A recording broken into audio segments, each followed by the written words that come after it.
everybody, welcome and hello, how are you doing? Hope you're having a good day. Welcome. Hola a todo el mundo, bienvenidos. Espero que estén teniendo un buen día. Hello. How are you? Logan, how are you doing? Hope you're having a good day. Welcome. Mesa, welcome. Welcome, my hello, how are you doing? Hope you're having a good day. Welcome. Nimbi, welcome, my hello, how are you doing? Hope you're having a good day. Welcome. Officer, welcome, my hello, how are you doing? Hope you're having a good day. Welcome. Leo, welcome, my hello, how are you doing? Hope you're having a good day. Welcome. Hamza, welcome, my hello, how are you doing? Hope you're having a good day. Welcome. And Mongoose, welcome, my hello, how are you doing? Hope you're having a good day. Welcome. Chop, let's set a record. That's the intention. Today, I feel like I can really try to go fast enough, at least that we only have 2 streams left, which I think was always like mathed out to be just like looking at the amount that I have left. But I don't think I'm gonna be able to do them all in one stream. It would be really incredible. Research, welcome, hello, how are you doing? Hope you're having a good day. Welcome. Doing well enough? That sounds like there might have been something going on today. Whatever it is, I'm glad that today is well enough. Whatever it is, I'm glad that it's well enough at the very least. Nirwanda, welcome, hello, how are you doing? Hope you're having a good day. Welcome. My favorite friendly shape-shifting lamia. Oh, today I cannot read apparently. Things that you're discovering the first time that you try to read out loud in the entire day. Apparently, today I'm not being able to read, which tracks. It tracks. For sure. So, Voltorb and Electrode, everyone's favorite electric bomb. I hope you're saying it as ironically, because is that anyone's actual favorite? Because you're gonna be disappointed at me as soon as we start in just a second. You're gonna be very disappointed at me if that's really a fan favorite. Voltorb inspired by old school mimics, but looks like a Pokeball. Fools nobody because it's half-meter wide. Yeah, I gotta say, I'm not the strongest fan of this one. Hey Snake, ready to start arguments with the coldest taste known to man? Apparently, it's not as cold today. I don't know. Maybe that was ironic. My favorite electric bomb is Magnezone. Who the fuck is Magnezone? Crumpets, welcome, my hello, how are you doing? Hope you're having a good day. Rancor, welcome, my hello, how are you doing? Hope you're having a good day. Welcome. Voltorb and Electrode are very affiliated with Self-Destruct and Explosion. So is Geodude and Graveler. I don't care about their movesets. I do not care about their movesets. Unless it adds to their design itself, I don't care about the moveset. Voltorb is a mimic. It looks like the chest in the game it comes from. It looks... Wait, is it supposed to look like a chest? How can you not like just a Pokeball with eyes? I'll go and into the details right now. I don't know why people can't wrap their heads around this concept. I'll tell you right now. Nix, welcome and hello, how are you doing? Hope you're having a good day. Welcome. Rodrigo, bienvenido, ¿cómo estás? Espero que estés teniendo un buen día. Rexy, welcome and hello, how are you doing? Hope you're having a good day. Welcome. A mimic the size of a small car cramming itself into a corner like, ha! They'll never guess that I'm not really palm-sized! Kinda stupid. Every item you can pick up in the game looks like a Pokeball. This is what a chest looks like in this universe. So a mimic looks like a chest. I disagree. And I'll tell you why right now. I don't know much about the universe of Pokemon. So you gotta correct me if I'm wrong. Pokeball are man-made, aren't they? Pokemon are man-made, are they not? And you may say, yeah, but chests are also man-made. Chests also make no sense because they are man-made. But I think Pokeballs are inherently high-tech items. in my mind, because of the fact that they are smaller on the inside, sorry, bigger on the inside, or have some sort of alternate universe bubble going on, based on the fact that they can shrink and like expand. And I don't understand how the fuck they carry an entire creature inside, no matter how big it is. There are Pokemon that evolve from man-made objects and substances. Traditionally from a fruit? What do you mean traditionally from a fruit? Pokeballs are man-made, Voltorbs and Electros just started showing up for some reason. Here's the thing. Let's not get into the origins of a Pokeball. It's one of the stupidest parts of the lore.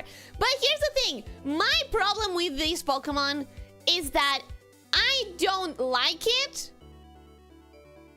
Immediately, my gut reaction is not to like it. Because a Pokeball is like a high-tech, in my brain, a high-tech creation of man. And there might be reasons why that's not true. There might be a lot of lore related to the creation of Pokeballs and when these things started appearing and what is their actual appearance outside of the little ball. Because let's remember, mimics are not really the chest that you see, they are the thing inside. And I've never seen one of these opening up and having a creature inside of them. So it doesn't feel like a mimic. It feels like a cop-out. From the design point of view, it feels like a cop-out. Because a mimic is pretty much understood to not be the chest itself, but the thing inside of the chest. Sure, the chest itself is the mimic, and it has teeth, and it has tongue, and it has slime. But that's the thing. You don't recognize a chest just because, sorry, a mimic just because it looks like a chest. You recognize a mimic because it's a chest with teeth, and with slime, and with tongue. But this looks just like a Pokeball with eyes, which might as well be painted on there. If it's gonna be a mimic, I want it to have like a clam-like structure where it's a little bit open and you see a little bit of whatever's inside. I think outside of that, it's just a cop-out, design-wise. It looks like something people want to interact with, but it doesn't feel like enough. It doesn't feel like enough. In the Legend of Arceus games, you have the first Pokeball ever made. That isn't explain how. Grammar is literally from man-made pollution. Yeah, but that is pollution made into monster. And that makes sense. That's a different thing. These Pokemon are more like a gameplay gimmick, since the chests in Pokemon games are random Pokeballs on the floor. Yeah, I understand it from that sense, from like the game design sort of issue. From the game design aspects, I understand it, and it's not a bad idea. In Arceus, the Pokeball is made with just wood and a berry. No high tech at all. Okay, see, that already makes it feel better in my head. That already makes it feel better in my head, because one of the reasons why the Mimic is such a ubiquitous creature in D&D and why it's so, like, iconic is that there's nothing inherently super mega advanced about a chest. A chest is literally just a container. It makes sense to be able to replicate something that looks like a chest. But it's the fact that I cannot imagine, I don't know about you, I cannot imagine a Mimic looking like a computer. I cannot imagine a Mimic looking like anything that has LED lights. I cannot imagine a Mimic looking like something that requires an human intellect to even try to recreate visually. Personally, that's where I kind of like feel the discrepancy between my feelings about a chest and my feelings about a Pokeball. But the idea of like just a wood and a berry, that makes it feel better. That makes it feel more approachable to an animal creature. While the science is obviously bullshit, the anime made it clear that they convert Pokemon and only into some kind of inert energy. Thank you for that. Because I never understood the point of Pokeball. I don't think I cared to understand it. But it still reads as very high energy by creating like some sort of process to convert matter into energy. In Arceus, Voltorbs are also looking like wood. Okay, I like that. See, you're improving it. The problem that I have with this Pokemon is that it doesn't feel right without understanding the information, the world building, and the lore. Because if you're just gonna go into it with like no idea what a Pokeball is, you cannot understand the concept of like the Pokemon that turns itself into something that looks like a Pokeball. Because you don't understand a Pokeball. In the past, they were made from fruit, like a tree fruit, but somehow hollowing it allowed you to magically capture and shrink down Pokemon. And then for some reason, humans moved away from Pokeballs that literally grew on trees in favor of high-tech, expensive ones that are less effective. Sounds like a retcon to me. Don't we have animals that evolve their looks and behaviors to resemble that of man-made objects in real life? My problem with that, again, is like I need to know the timeline. I need to know the when did this creature start appearing?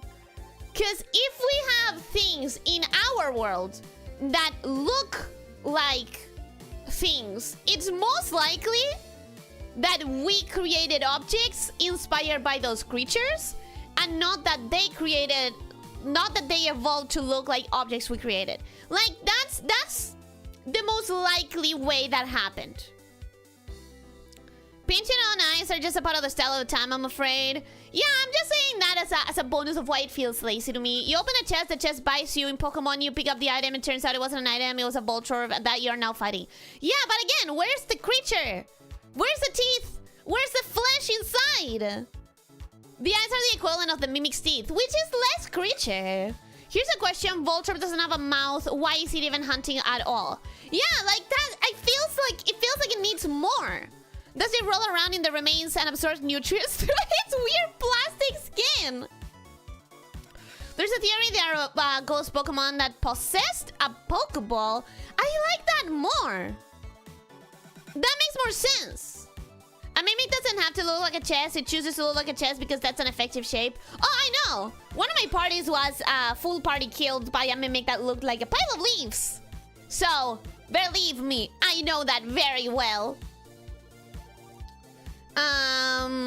It's a Mimic. I imagine it could mimic most anything it needs to. But if you have a creature that just mimics anything they see, that's a Ditto. So it's like encompassing a better Pokemon area. I think it makes sense for it to evolve to look like one thing specifically.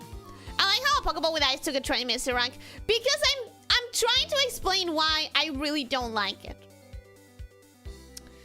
I don't know, I'm pretty sure the idea of a Mimic is just a creature that imitates an object and acts like a traps of sorts. Chests are inherently attracted to people, that's why they look like it.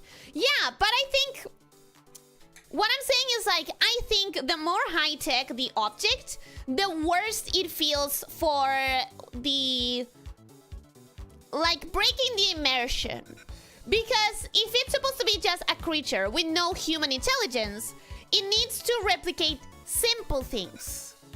Because it doesn't make sense for something complex to be easy to imitate for a creature that has no human intelligence. Here's how Pokeballs work. This is a rare info that very few are aware of, although Arceus does mention it. While the anime does make it look like it's digital, it's actually natural. Coming from an info page from some random magazine in the 90s, we know that Pokemon have the magical ability to shrink. This is why you cannot capture fainted Pokemon. Oh! Oh! Almost 20 minutes, Ellie! Tear him! We're getting to it! We're getting to it! It's just this one is the most complicated one. This one is like, we have like 3 that are very complicated to me. I don't know why you need to overcomplicate it because it's just a gameplay gimmick. Because I'm ranking their designs. And as a design, it's a cop-out. As a gameplay gimmick, it's great. As a gameplay gimmick, I get it. But as a design, it's a cop-out. It looks just like a Pokeball. You could have made it look more like a Mimic. It could have like an open slit for the mouth area and like some sort of a tongue, some sort of something going on. And we know that Pokemon likes its weird tongues. We have plenty of Pokemon that have weird big tongues. We could have a tongue. We could have a tongue. Elyssia, welcome. Hello, how are you doing? Hope you're having a good day. Welcome, welcome.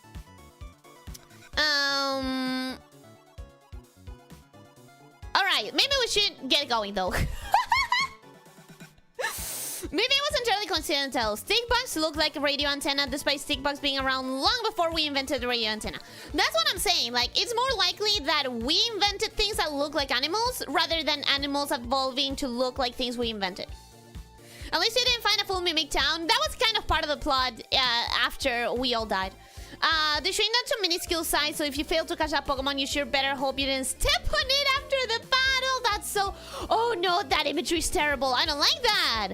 I was gonna say, like, that's so smart, and then that's so clumsy, and then I realized the world of Pokemon is probably very much full of tiny gore everywhere.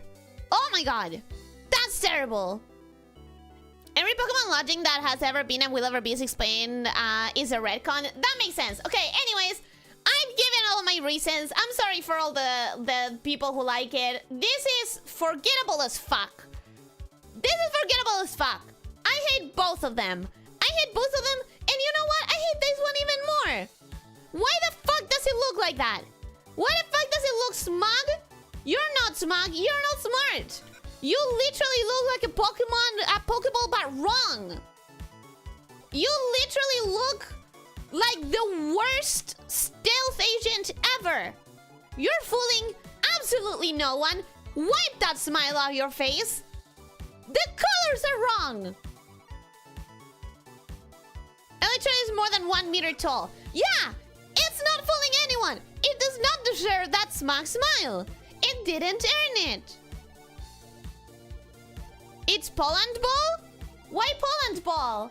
I don't get the joke. Anyways, I hate them. I think as a design, they are a cop-out. If you're going to design a Pokemon to look like a Pokeball because you want the gimmick of the Mimic, give it a Mimic-like, monster-like thingy where it opens a little bit and inside there's something.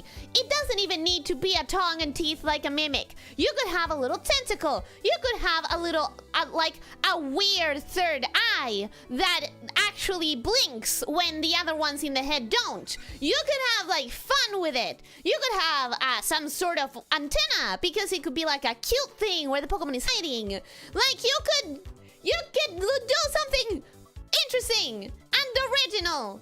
You know what? It only wins sort of in silhouette because it's a circle. And no other Pokemon is stupid enough to just be a circle. It's the only Pokemon that's stupidly badly designed enough to just be a circle. I've said. That's it. I spent all the time to defend my opinion, but that's my opinion and it's not changing.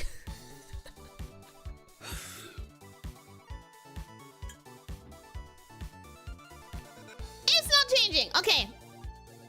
Let me get back to the bottom of the chat. Let me get back to the bottom of the chat. It doesn't take human intelligence to mimic things. Chameleon mimic textures all the time. Yeah, but it mimics sort of like just whatever color is behind them. It doesn't mimic a complex structure. And that's what I'm saying. Like, when you see animals in the wild, they mimic very simple things like colors and textures. It doesn't really mimic anything that needs logic. Like, a box should be the top of the logic chain for an animal to like, imitate. Because a box already has quite a bit of logic.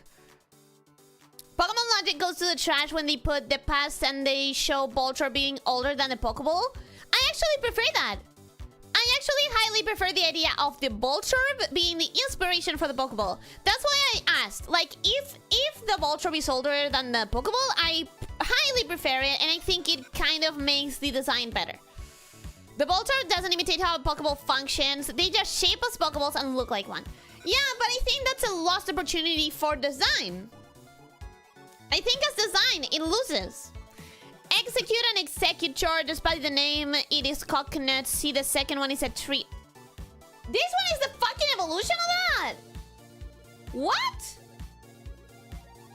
You're telling me this thing is the same as this? But evolved? What?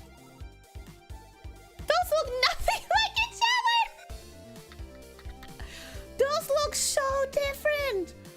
Oh, I don't feel good about that. I don't feel good about that. Electrode is for sure a worse design. Voltorb is just a mimic. Electrode, frankly, didn't need to be a thing. I agree. I highly agree. On the one hand, at least this one can eat, so hunting makes sense. On the other hand, who's being fooled by a Pokeball the size of a ball? Yeah, no, it makes no sense. They're not forgettable. It's a big Pokeball. It's forgettable. It's fucking forgettable. He's smug because he's about to blow up. Not smart enough to be smug about it. He should just look like Unga Bunga angry. If he's gonna blow me up and that's his entire thing, he should just look angry. Oh my god, I cannot speak today! I cannot speak today!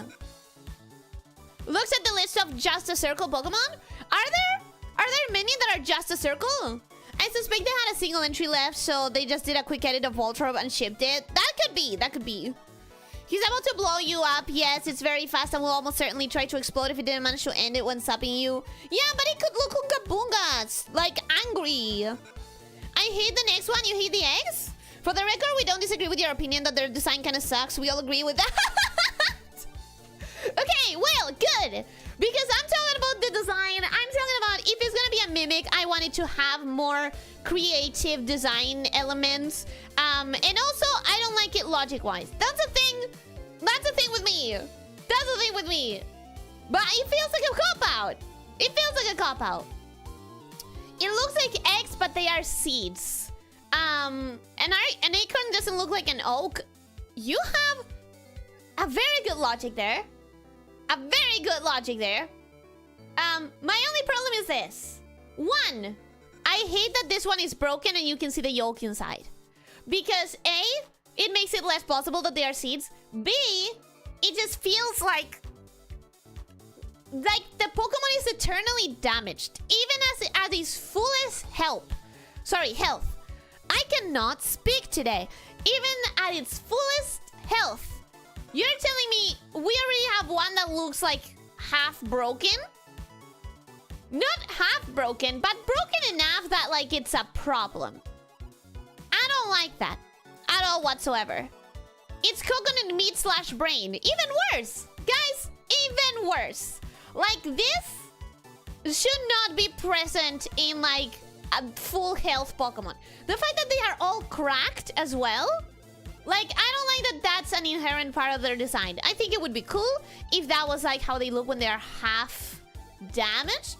The other thing that I don't like is that this doesn't look like eggs at all whatsoever. If it's gonna be seeds, I feel like it would be nicer if the plant had some sort of fruit that looks like the eggs. It does not need to be the faces. It does not need to be the faces. It could be like in the plants, like some pink dots. Or just a couple of pink balls, like peeking out from here, from there, from there. It's a coconut tree, Ellie? Then why don't they fucking look like coconuts in this stage? You cannot get your cake and eat it too. You cannot have your cake and eat it too. If it's gonna be coconuts, they should look like coconuts. They don't look like coconuts! They look like eggs! Have you seen a coconut? They don't have this shape!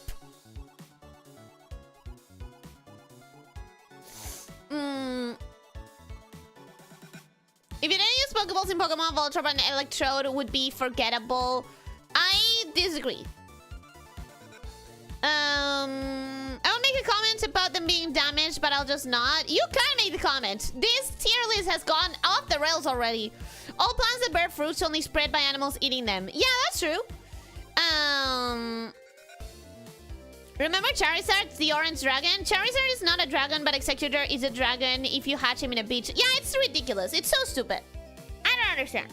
Why is the rat purple? It doesn't matter if the rat is purple. It matters if the evolution looks like the pre-evolution. Because that's something that I'm judging very, very much as part of the design. Is like, if you're gonna design these to be the evolution of these, it should have some sort of a through line. You cannot have your eggs on your coconut milk too. Exactly. They do have this shape. They are rounder than this. Coconuts are rounder than this. Shape round? This is an oval! This is an oval with one of the sides being thinner than the other. That's an egg! I agree with you, Ellie. Those are not fucking coconuts. There you go. Thank you. Coconuts are egg-shaped. No coconut that I've ever seen is egg-shaped. And I've seen some baby-shaped coconuts. Like, I've seen some baby coconuts. They still don't look like eggs. They look significantly flatter. The fact that it has fewer heads than it did as eggs weirds me out. That's a good point. That's a very good point. When we know that one of them got lost here. At the very least, one of them got lost when it broke like here.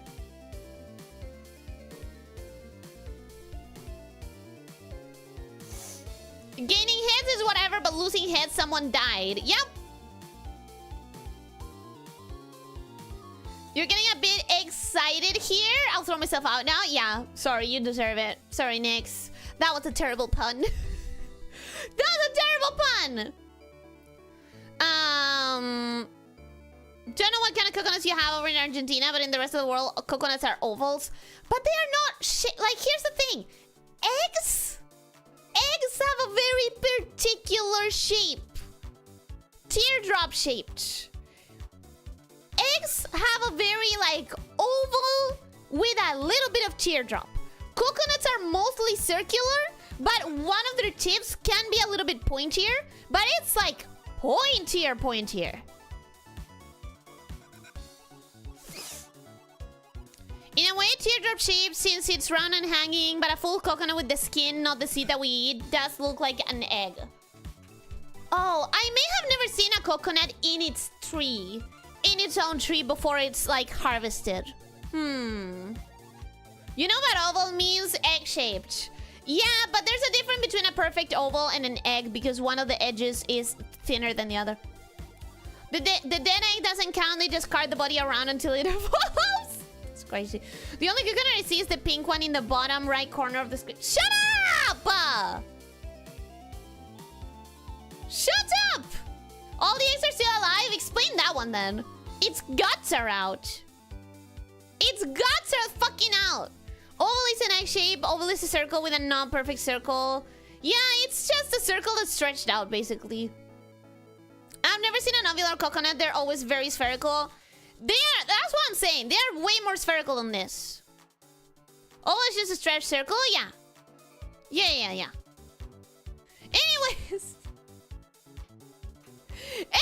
the point is, I don't like this design. As a design, I think if I judge it by the normal standard stuff that I normally judge it by, silhouette is excellent. It's very much impossible to confuse with other stuff. I cannot tell you the vibe. I cannot tell you what it's intending to feel like. Is it supposed to feel threatening? Because it doesn't. Is it supposed to feel cute? Because it's not. Is it supposed to look stupid? It doesn't. Is it supposed to look pathetic? It's too angry to look pathetic. It's too angry and smug. Is it supposed to look like... What is it supposed to like? It doesn't... You know how sometimes I'm like, oh, this Pokemon gives me this and that vibe. And then you guys come in and it's like, then it achieved it perfectly. Because that is exactly what you described. It's exactly what the Pokemon is. And that means like, that was a good design. It translated whatever it wanted to be personality-wise or lore-wise into its design. This one tells me nothing.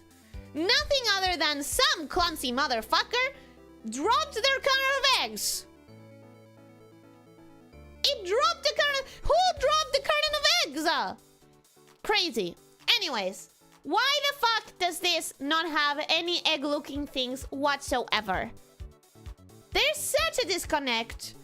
I also think now that you pointed out the fact that it has less heads when it evolves makes it really weird. Like, why the hell? Why the hell doesn't it have at least the same amount of heads? At least the same amount of heads. 1, 2, 3, 4, 5. I am not counting the one that's broken and showing its guts. Why doesn't it have 5 heads? Why doesn't it have little egg-shaped colored seeds or fruits kind of on the top of the leaves or hanging from the leaves here? I don't like it. I really don't.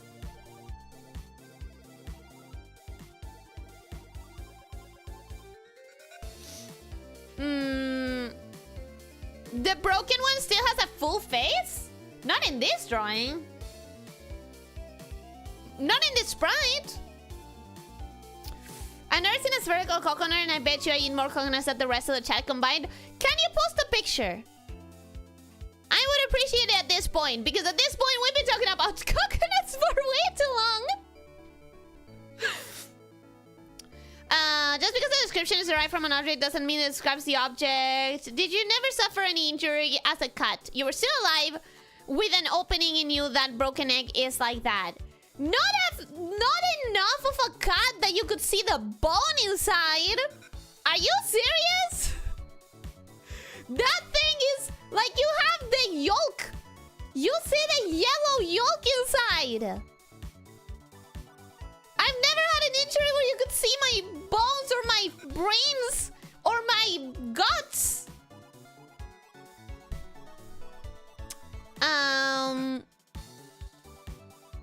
First, I'm concerned maybe that like on the execute head are the exact same thing, just different color.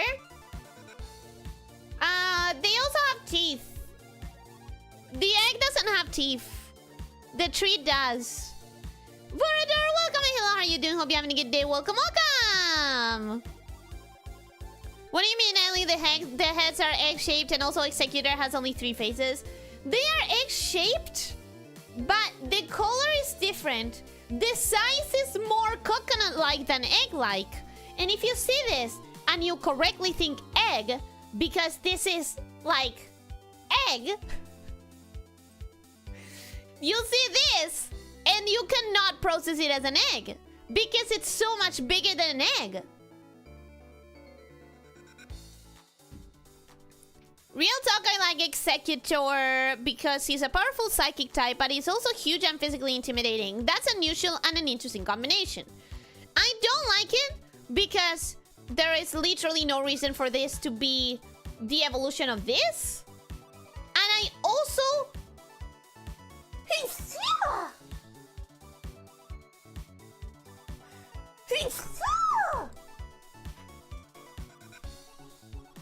Oh, I forgot whatever I was gonna say. Ooh! Those were strong and probably not alone. I'm probably gonna keep sneezing. Oh no, I'm okay. It's okay. It's past. It's past. It's past. It's past. It's fine. What was I saying? What was I saying? It's possible the heads are all around the tree. You just can't see all of them at once. I would like to believe that. I know that there are 3D models of this thing, so if someone could tell me that's absolutely not right and it's always 3 heads, but I would like to believe that it's like 5 heads.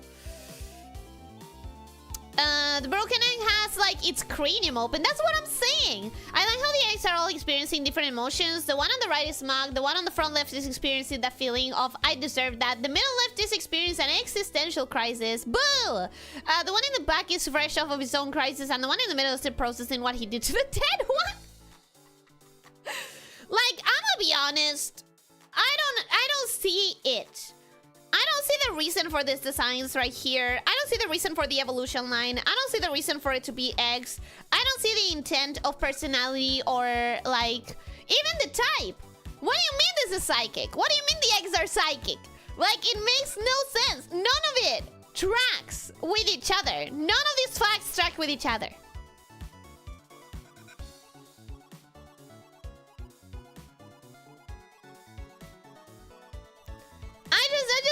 I just want them to track better. No one tell her about surgery? This motherfucker is like that in real life. Neighbor, welcome. Hello, how are you doing? Hope you're having a good day. Welcome, welcome. Hi. The tree has teeth is a random horror center that I didn't expect today. You can do something with that. You can do something with that. You should check out the other executive variant for the funny. You could put it on Talk to Ellie. Perhaps it's a form of calling the weak the strongest ones evolve by devouring the others. Ooh, I like that. I like that. You can't win arguments just by being very cute. I swear if I could choose not to sneeze, I would. I don't like it. Alright, seeds, tree, seems like a pretty logical evolution pattern to me, Ellie. And it would, if it looked like seeds. If it looked like seeds. But it doesn't. It doesn't. It's a psychic egg tree dragon. A psychic egg tree dragon! I hate this so much. They're not eggs, they're seeds. They're just gonna look like eggs, so they get called something with egg in it. Stick bugs aren't sticks, but we call them stick bugs because they look like sticks. I understand that in universe. But Logan, out of universe, someone designed this. And someone made those choices. Someone made those choices. In nature, these things are excusable because it's just how things are. But in a design, I can judge it because some motherfucking human made that choice. And I can think that choice is bullshit. It's because coconuts were thought in myth to grow from the guts of a slain dragon. I will defend this. Oh, well, that is interesting. That is interesting.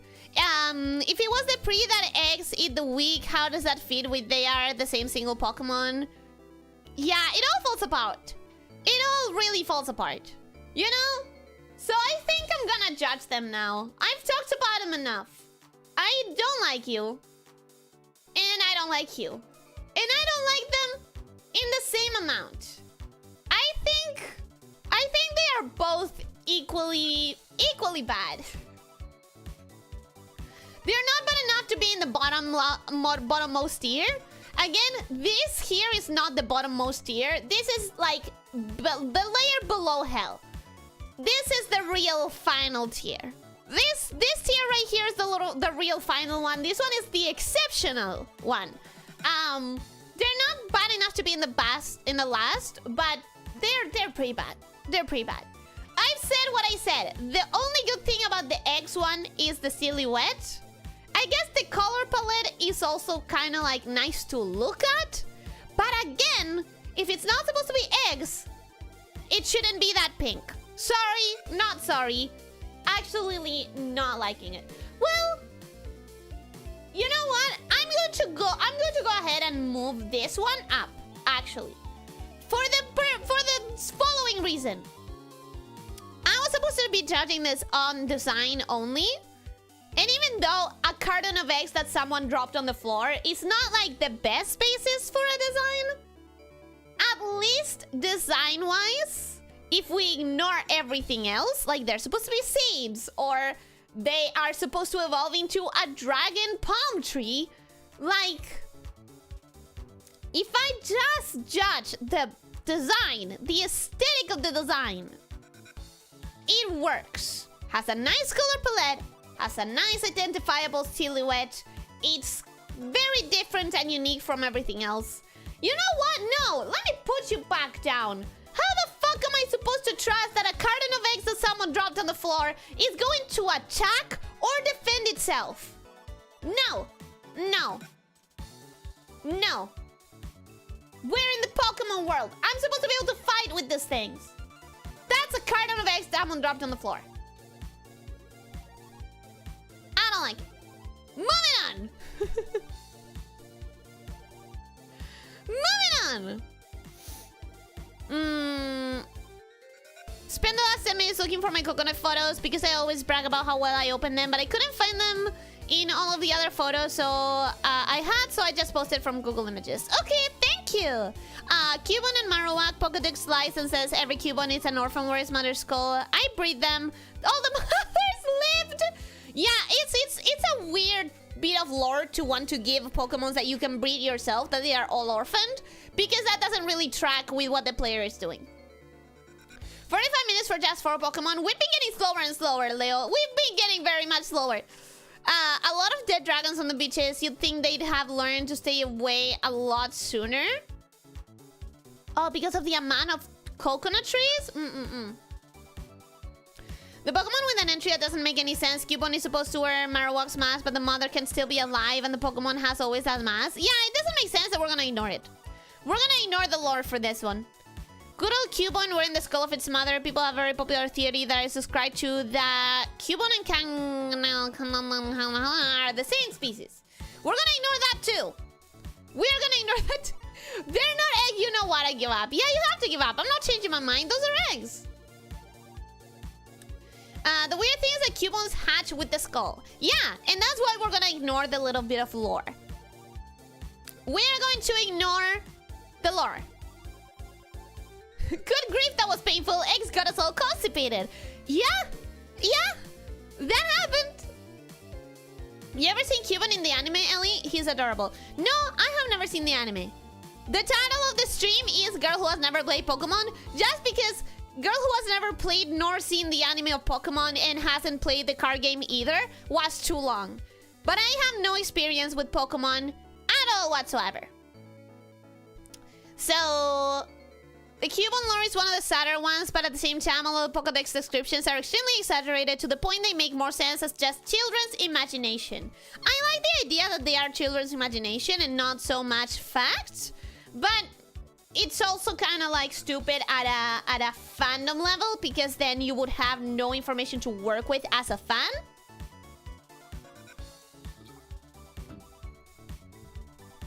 Alright, so Cubone. This is one of those cases where it kind of irritates me that the Pokemon itself has the bonus part of his design. Here's the thing, no. It's not that it kind of irritates me, it just makes it a little bit harder to judge.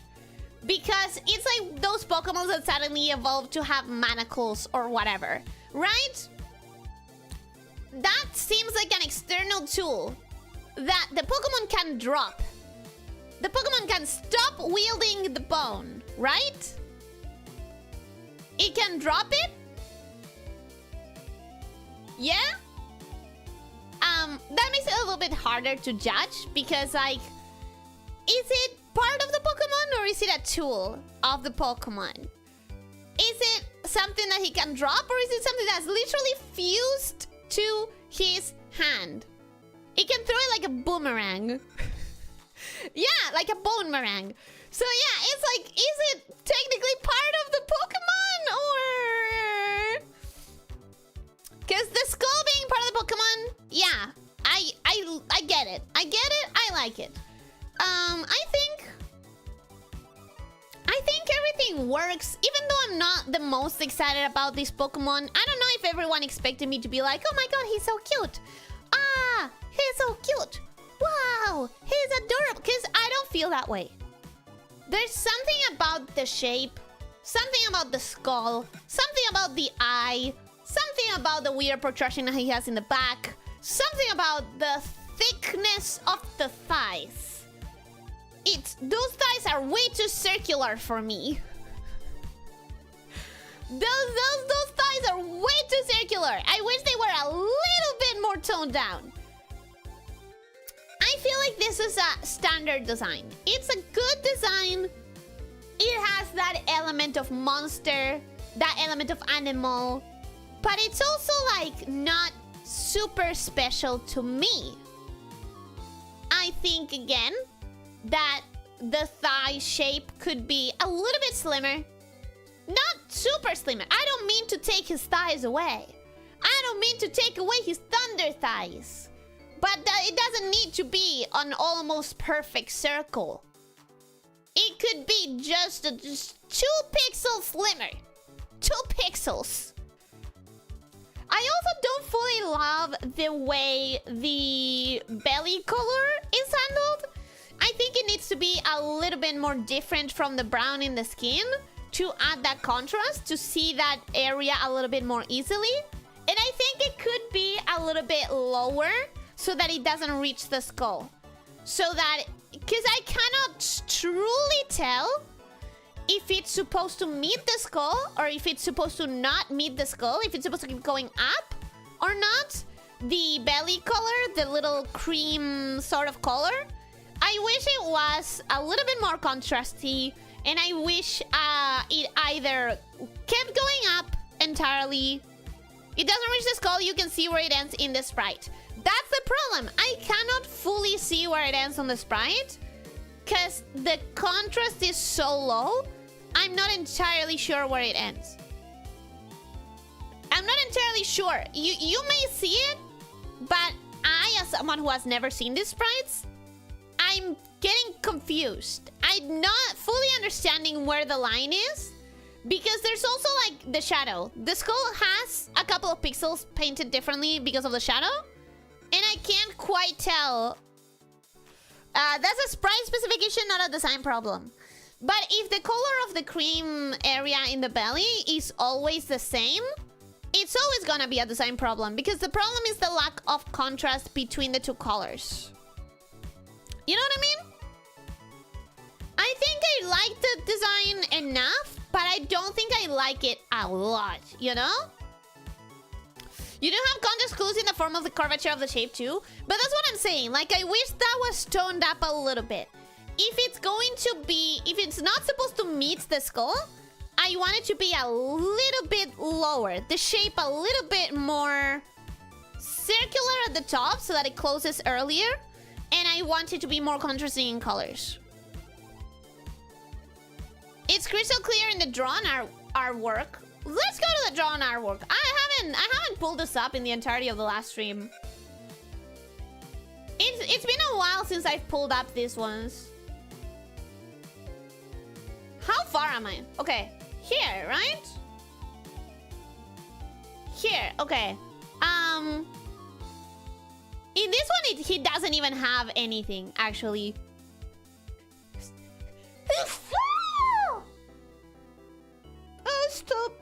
Oh, stop. Stop. I don't like sneezing.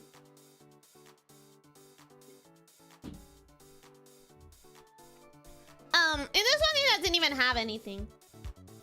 What I'm trying to say here is good design, but not super mega special. It's good. It's good. It's fine. I wish it was a little bit different. If it was a little bit different, I would probably put it a little bit higher up. But it doesn't quite make it for me. Here's what I wish. I wish the thighs were the slightest bit thinner or longer. Something that makes it less of a ball shape. I wish the color of the belly was more contrasting with the brown. And I wish the shape ended a little bit, again, just 2 or 3 pixels. No more. 2 or 3 pixels. And then I wish the eye was a little bit bigger, the black part of the eye. So like the pupil. I wish the pupil was a little bit bigger because the character is very round, very like cute coded. Very is like round and chubby and tiny, and especially with like the sad lore. You clearly want this character to be like, oh, people are gonna feel attached to it and they are gonna want to protect it. I feel like a cuter eye, like a bigger eye, could help in that. So it's gonna be here. It could be here with a couple of changes. A couple of changes would make it one more. Go, folks! Welcome. Hello, how are you doing? Hope you're having a good day. Welcome. Hi.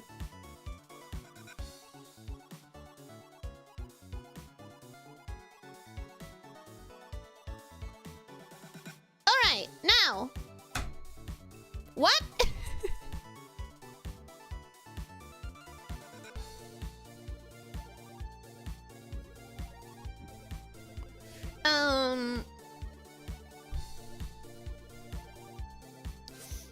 The story of the Cuban is part of the story of the first game, so the idea of the Pokédex were written as the story progresses makes even more sense than just the MC over-exaggerating it. I like that idea, but I like the idea only if it eventually became more of a factual thing. Like, if in the first game, the Pokédex had stories that get changed in the future games, I would like that idea a lot. It was just one cube undocumented to carry its mother's skulls, and now it's everyone's lore. Yeah, I would like the idea more if it changed eventually. You need to see it animated and its proper proportions to see it as cute. I feel like you need a couple of changes to see it as cute. I got Cubone in my Pokemon Mystery Dungeon. When you take the personality quiz, now the game calls me lonely and depressed. Will I level up? No.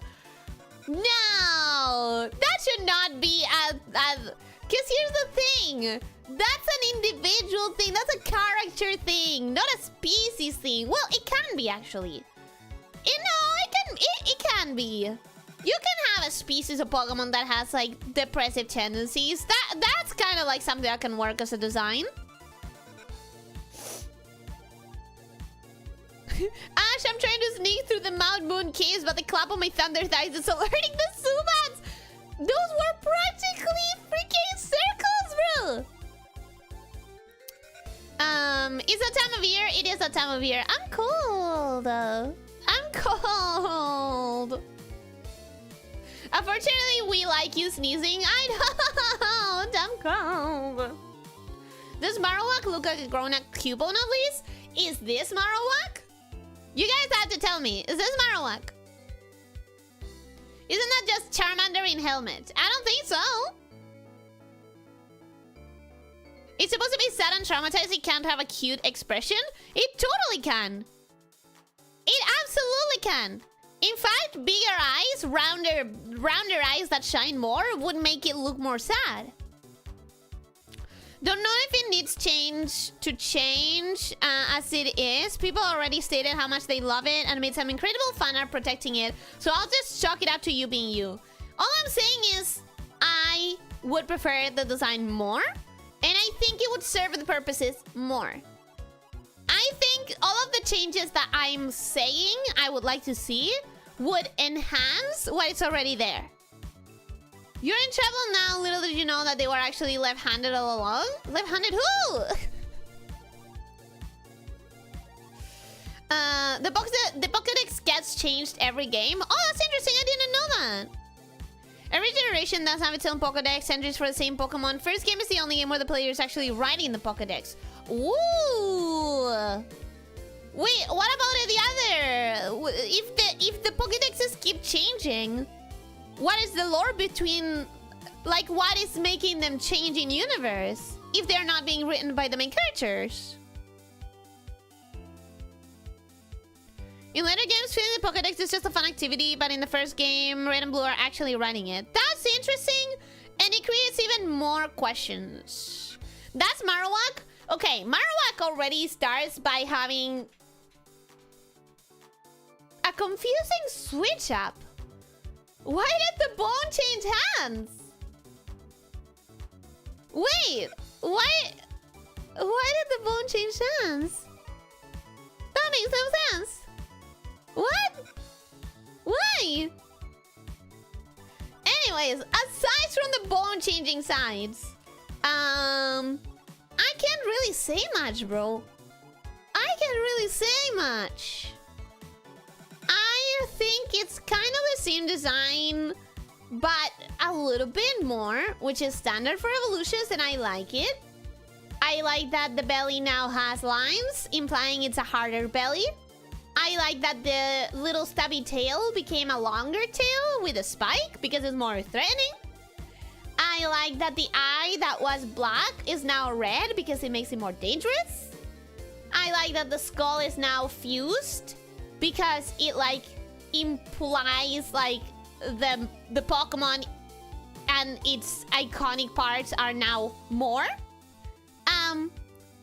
It's just, like, standard. It's ambidextrous. It's ambidextrous. Or the sprite is flipped. Nah, it's ambidextrous. I like it. I like the idea that it's ambidextrous.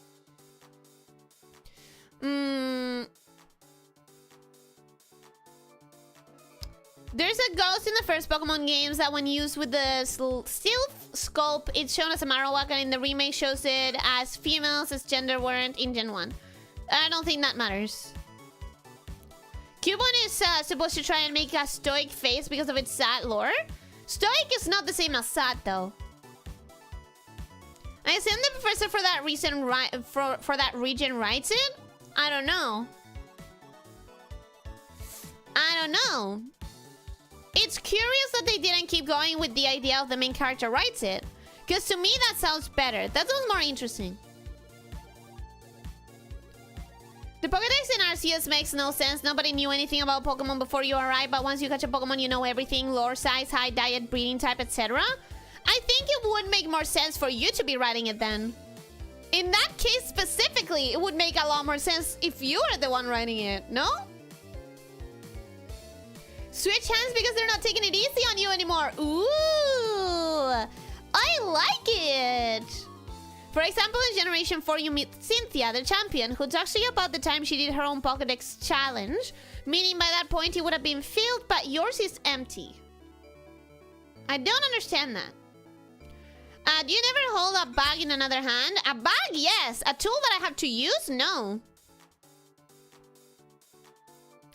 Every Pokédex is given to different people to help document the Pokemon. Some of the kids in my experience... the Pokemon doing or behaving in a way that other kids don't. Like a community Wikipedia. I love that! I love that concept! Meanwhile, in Gen 1, it's very clear stated that Pokédex was just created. It's empty because you have the first Pokédex that has ever been made, and Oak is sold to Adventure. Which, if Arceus has a Pokédex, then that is immediately not possible. What? In Arceus, the text is a notebook. You have to catch the Pokemon to gain the Pokédex info. Okay, we're gonna stop talking about the lore of the Pokédex because it's getting confusing to me. So we're gonna put Marowak in the same tier as Cubone. Because again, there isn't much there. There isn't much to criticize, and there isn't much to praise. It's again a design that is like, it's good. It's good. It's not like one of the best. It's not like mind-blowingly good. It's not setting up a new standard for what I expect out of Pokemon. It's not like doing anything super hyper special. To me, in my opinion. It's just like, it's good. It's good.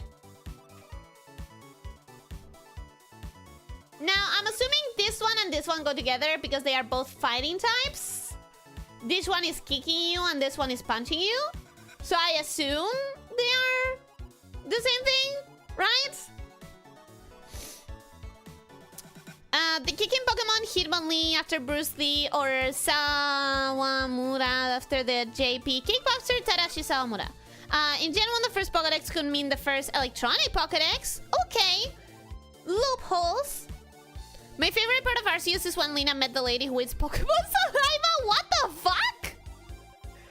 Ogi's also too busy with mom main character to leave with the mom that the main character leaves at home when he sends them adventuring. So Hitmonlee can stretch their legs, and Hitmonchan, I'm assuming, is the one that punches you. Hitmonchan after Jackie-chan or Ebiwat after the JP World Champion something. Okay, those are just rivals. They are the end evolutions from a Pokemon you have to get. Wait, they are not an evolution line. You can only get one or the other. Oh. Oh. You either choose the punchy guy or the kicky guy. Oh. Okay. Okay. Well, I'm not gonna judge them as evolutions then, but that kind of makes it better. That makes it better. Because if they were one, the evolution of the other, they made no sense as an evolution line. Like, first thing I was gonna say is like, why doesn't this one have any bandages? Give him some bandages. Why doesn't the other one have the strong, like, eye makeup? Just give him some eye makeup. Like, make it a little bit more consistent. But if they're not an evolution or the other, it makes more sense. Because they could both look a little bit like the base pre-evolution. Makes it a little bit more difficult to judge. So let's not judge them together. Let's judge them completely separately. Completely separately. I really like this guy. I'm gonna assume he doesn't have a mouth. Please tell me he doesn't have a mouth. I really like the shape. I really like the idea that the legs and the arms look like they have bandages, but they don't necessarily have bandages. That's just how it looks. No mouth? Good. I really like the look of the eye. Having that strong, like, dark circle under it. Because there's a lot of animals that have patterns. And I think that that's, like, the perfect mix between makeup look and animal look. Like, I think it's, like, perfectly in the middle of what could be a natural skin pattern and something that looks more like humanoid makeup thing. I think it manages its intent very well. Like, I look at this and I think this guy's about to kick me, and he's about to kick me very well. Which, if he was based on or named after really good fighters, yeah, I'm assuming he's supposed to be able to kick me very well. I think it has like this sense of intrigue, this sense of threat, this sense of like not being a human, but threateningly human in its fighting. I don't know. I like it. I like it. I think it has a very monstrous kind of quality without looking like a beast.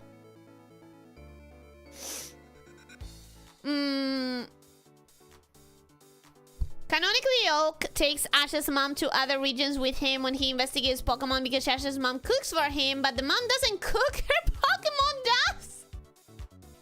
Well, you can't take her Pokemon away from her. Then how is she gonna feed herself?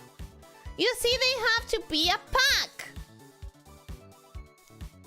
He has a mouth on the bottom of his shell between the legs. Bro, do you understand what you're implying? Humanly is also believed to be inspired by the Blemmies, a para-human mythical race featured in many medieval manuscripts. Punch it into Google Images if you need to. I don't want to because we're already so late, but at the same time, I'm incredibly curious. And I'm gonna, but I'm not gonna put it on the top. I'm gonna ignore that. Even though I see it. I do see it. I understand why people would say that it's based on that. I understand why people would say it. Unfortunately, I see it. Chirog evolves depending on how much attack and special attack it has. One has more, Hitmonlee or Hitmonchan, depending on which is the highest. Equal, it's his Hitmontop. But we don't have Hitmontop, so we're not gonna consider that. Ellie loves getting kicked? I don't. It's supposed to be depth, not makeup, but you understand what I'm talking about. Ellie and her leg envy? Yeah, I like him. I think his legs look great. And I may have leg envy, so what? So what? He can learn low sweep, double kick, low kick, blaze kick, mega kick, jump high kick, and axe kick, and also sucker punch.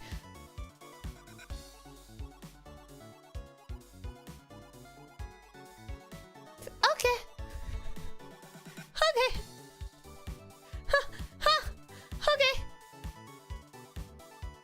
Alright, so I do really like this guy. Not enough to put him in S tier, but I think it's a very strong design. Unfortunately, I cannot say the same about this guy. Why? Because it has the same problem as the other ones. That, we've been talking about this entire gen. It looks like it's dressed. Is that supposed to be part of the creature? Or why does it have... It has shoes. There was no reason to give him shoes. It has a toga. There was no reason to give him a toga. A dress, a skirt, whatever you want it to be. It has punching gloves. It has punching gloves. Like, that doesn't look like it's part of the creature. It doesn't look like it's part of the creature. It looks like it's an external thing to the creature. Like it's something that it's wearing. Not something that it is. You know, I don't like those. And they can tolerate legs but not shoes. I don't like that it has shoes. Are those its actual hands? Do they open up? Exactly my question. Do you mean a tutu, Ellie? Sure, a tutu. Whatever you call it. Again with the leg envy, let the poor Pokemon have its shoes. No! I don't like it! Do they split along invisible seams into big red boxing glove fingers? That's what that... Yeah, what? What about it? Ellie prefers feet over shoes. I personally much prefer shoes, more interesting. Not for a Pokemon! Not for a Pokemon! It's supposed to be a creature. It's supposed to be a creature, not a human. You know who wear clothes? Either humans or really pampered pets. If a Pokemon is gonna look like it has clothes, full-on clothes, I want it to either look like it's kind of part of its body, like it looks like clothes, but it's definitely feathers or hair or spikes or whatever, you know? Like, I want it to look like it's part of its body, or I want it to look like a pampered pet. Guess you don't deserve clothes then? I'm a humanoid. I'm not a creature. I mean, I am a creature, but like I'm a humanoid creature. Pokemon are not humanoid creatures. Because if they are, that opens an entire bag of slavery worms. We don't want to open the can of slavery worms. He's a humanoid creature. Are you opening the can of slavery worms, Leo? Are Pokemon supposed to be as smart as humans? Huh? Are they supposed to be like to have human intelligence, to human consciousness? Do we want to open the can of slavery worms?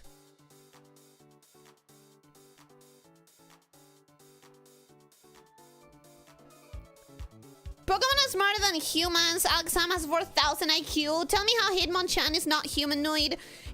Humanoid, I'm saying not in shape, but like the consciousness, the intelligence. There are many Pokemon that surpass humans in intellect. Oh my god. So we are opening the can of slavery worms. We're admitting that the world of Pokemon just has full-on slavery. You can, just like in Pal World, you can capture a fully intelligent, fully human consciousness creature and treat them like a pet. Wow, okay. We're gonna ignore that for this. I cannot ignore it though. I want to. I have to. I have to. I have to ignore it.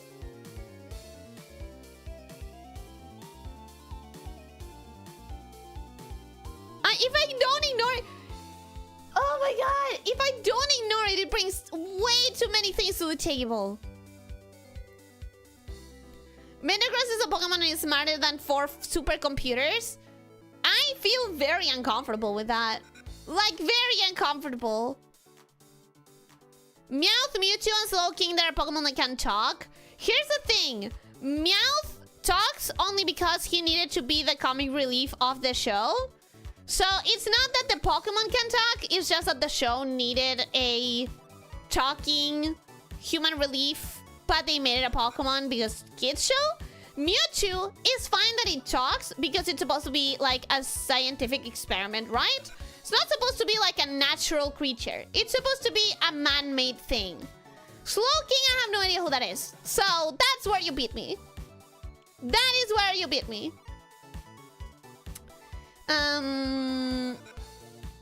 There's literally a ghost Pokemon that's a restless spirit of a past person. They hold a death mask resembling their face when they were alive. What? Oh, that's crazy. The more I do this tier rankings, the more I realize I do not like the world building of Pokemon. The more I do this, the more I realize I don't like the world building in Pokemon. It's all over the place. It is so all over the place. Speaking of uncomfortable, let's get to Leaky Tongue. Yeah, we're gonna get to that. We're gonna get to that. They're not really pets. Yeah, I'm noticing. I am learning. Oh, God. I'm being told right here, right now. Humans wouldn't slave everything provided they get a chance. I'm not the one saying that. I'm not the one saying that about humans. You know, don't... That's not words from my mouth.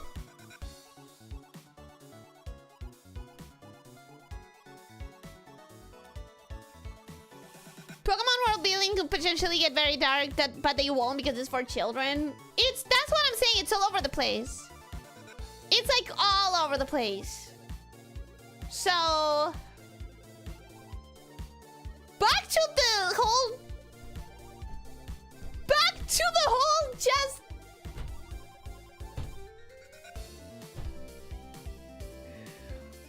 back to the whole judging by the designs. Yes.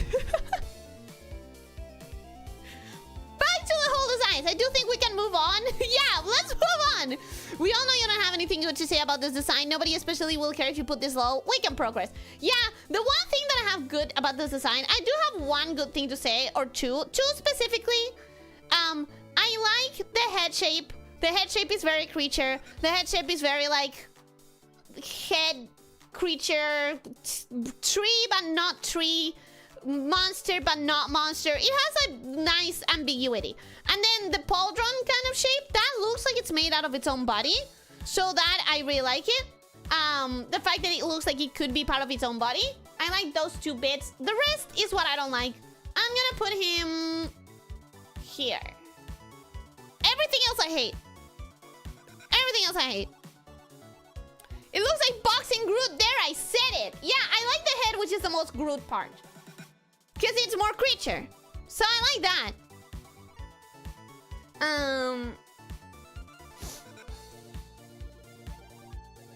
Only the criminal organizations really try to enslave Pokemon, and not even all of them.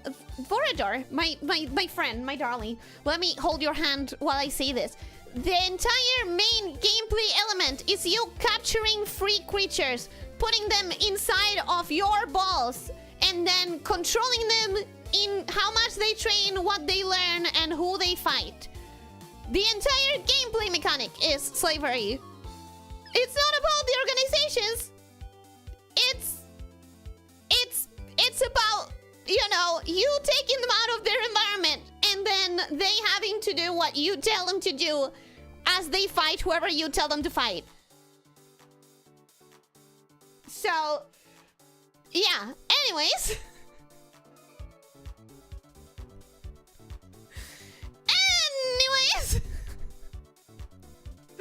Leaky Tongue!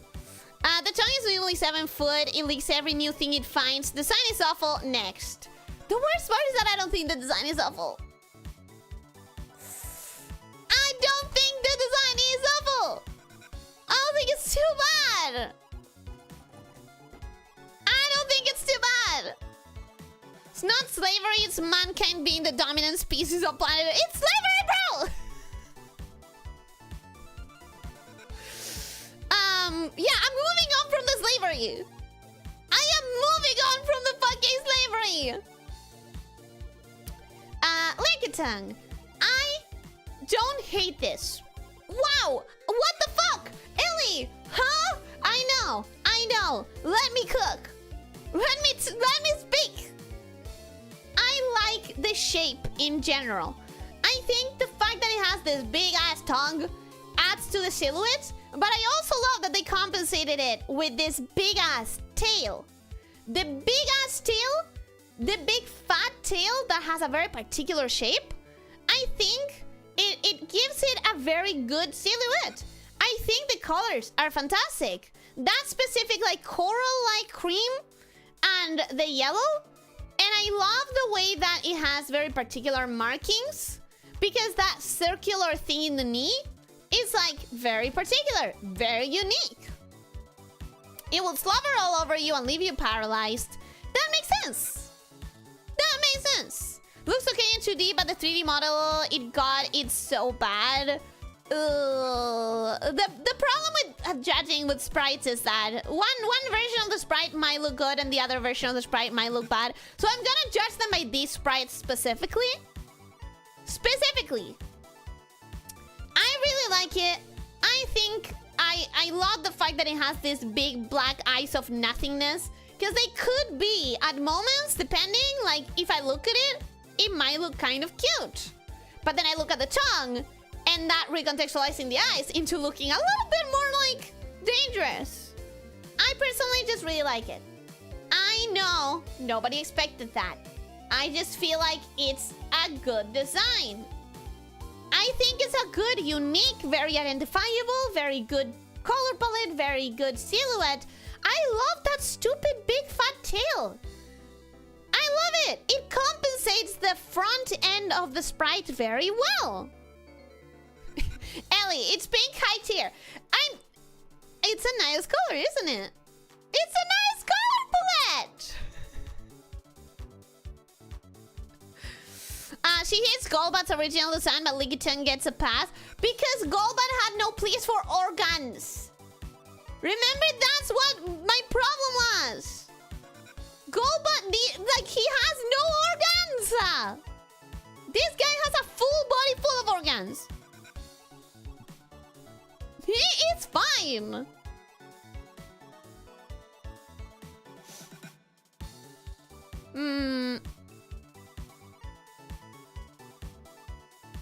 There's a minigame in some games where you pet play with your Pokemon? You mean like throwing them toys and stuff? You still have the arts to compare, but yeah, we're rating the designs, not the failures to translate to 3D.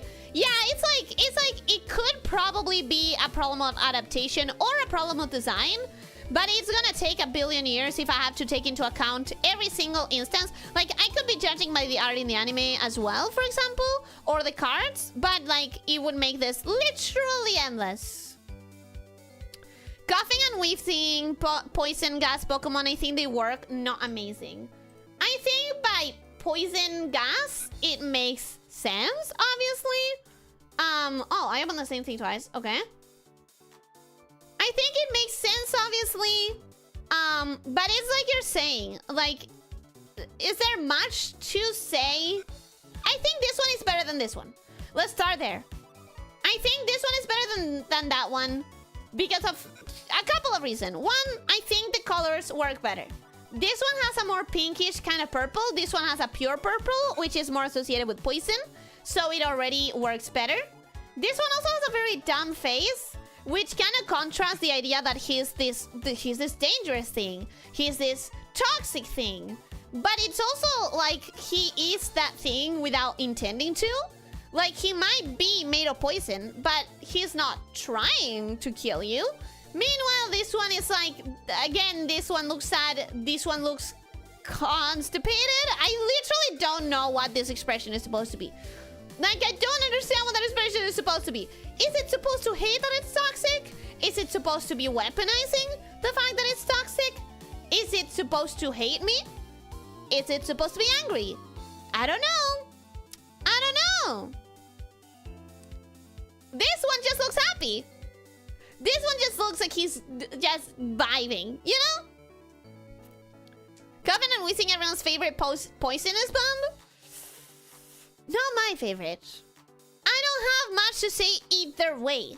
The tail would also help balance the tongue. Yeah, the Legion tail is great for balancing the tongue, and that's, you know... It's pink, it puts things it shouldn't in its mouth, and it has a fat, stubby tail. Of course you like it! There! Rank! I don't think I need more explanation than that, officer. Bias snake? Maybe. Perhaps. I may have a little bit of a bias. Lickitung has abundant organs. I would say so. I would say so. Human the sprite where the gallbot has its tongue out. It still suffers from the no organs problem. It just makes it significantly worse by looking like a pervert. This one kind of could look like a pervert, but also better. It just looks better. I will say coughing is one of these designs that I want to like, but just really doesn't do it for me.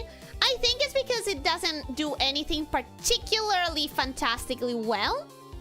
It works, it's functional, it does what it needs to do, but it doesn't go the extra mile. You know?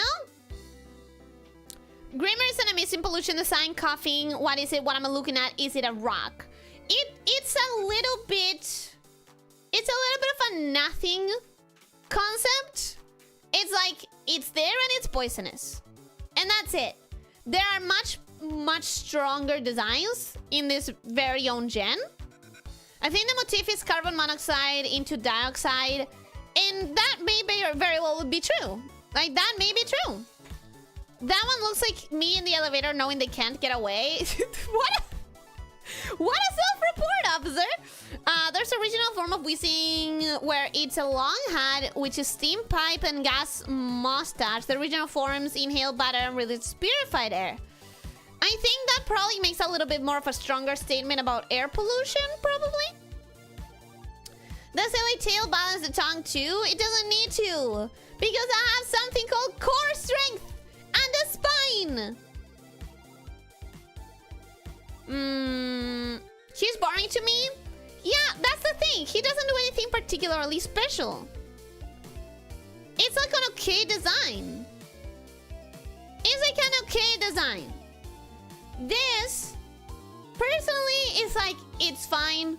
I like the purple more than this purple. I like the expression more than this expression, because this expression is like confusing. I don't understand what it's supposed to feel, while this one is just like vibing.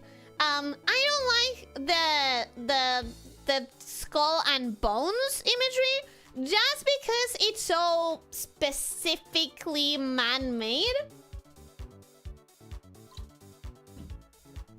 I feel like if it looked a little bit like a skull, instead of just like the pirate skull and bones imagery, I think I would like it a little bit more. Also in this one, I don't like this connective thing. I don't understand it. I don't know why it's there. I guess it adds to the silhouette, but I think the silhouette could just be improved by making the little protrusions a little bit longer, a little bit more specifically placed to add in the silhouette. I think this one would be better had it not had that and had the color being the same purple, or maybe even a stronger purple, a more saturated purple. Maybe even changing the yellow for green in both the smoke and the markings. Nothing much more to say than that. I think it's like a middle of the road design. It does what it needs to do, but it doesn't try to do more. It does what it needs to do, but it doesn't cross any lines. It doesn't have ambition. Have you ever heard of Death's Head, Hawk Moth? Skull patterns can happen in nature. Which is why I wish it was a skull. I wish it was a skull specifically. Not a skull with bones as in the pirate flag. Because this doesn't look like a skull. It looks like a very much man-made symbol of a skull with bones. Cross. I wish it looked like a skull. Period. That's it. I'm gonna put this one in good and this one in like forgettable. Maybe even lesser. Because when I compare it with the rest, no, it's functional. It's functional.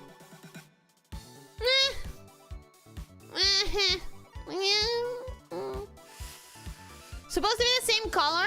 Oh, supposed to be the same color. Does it save it? No, it still has the same issues. So it's still gonna be lower.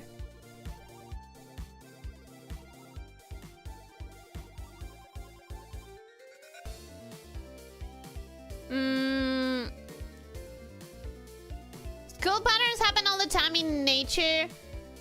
See Ragnera from Monster Musume. Monster Musume is not nature! Apparently it has thin balloon-like body, which is also why it knows the move explosion, because it literally pops the more you know. Again, it's like still fine. It's fine. Rhydorn? What? Rhyhorn and Rhydon. Rhyhorn and Rhydon. I'm telling you right now, I prefer the evolution. Straight up. Straight up, I'm telling you I prefer the evolution. Let me see what else I think. I think this one is so close to being like a perfect creature design. Like a perfect creature design. But it has one big problem that I don't like. Like, at all whatsoever. Rhyhorn is a rhino made of rocks, and Rhydon is a drill rhino made of rocks. That was the first Pokemon ever designed. No way! This is the first Pokemon ever designed? It's really good. It's a really good. Can you tell it learns Horn Drill? No, because I don't know any of the names of the things, but it makes sense. I told you that in the first stream. Do you expect me to remember the names of these things? I can't remember the name of these things. You tell me now, I've forgotten by the end of the stream. That's the first Pokemon. I think they did a fantastic job for the first Pokemon. I think it's great. I find it stranger that it loses its armor plates. Here's what I find strange and kind of bad. This is a good shape. This is a good creature. I remembered all 150 when I was 9 years old. Yeah, but that's because you cared. Because you played. Because you watched the show. Or something, you know? That's because you were, like, interested in it. That's because you had something to put your attention into it. And you spent your time with it. I am just reading the names, rating them, moving on. Can't believe Ellie doesn't care about us. I'm talking about Pokemon, bitch. What are you saying? Which is my name I told you before, so you should have forgotten it by now. I have. If I read it, I'll recognize it, but I've forgotten it by now.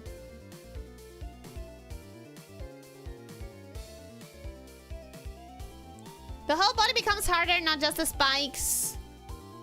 Rhydon also has the same cry as Charmander. Doesn't matter. Not gonna be counted for the judging. When I was 10 years old, I remember the 386 Pokemon in all in order, national, regional Pokedex, and each move they learned on which level. My name is Elyssia, not the other one, you silly bear. Obviously, I know you by the name Elyssia, but you used to have a different name in the Google account, and then you changed it, and then I forgot it because I stopped reading it. I stopped reading it, so I forgot it. But yeah, obviously you're gonna remember if you're playing the game, spending hours upon hours on it, and you're spending hours with these creatures, and you're bonding with them. You're liking them. That's why I can tell you the name Latias, because I like it, and I care about it. That's why I can tell you the names of the evolutions. Or that's why you didn't have to tell me that the foxes were called Vulpix and Ninetales. And there's Ponyta and Rapidash. I remember those. But I'm not gonna remember every single one of them. I only remember the ones that I care about.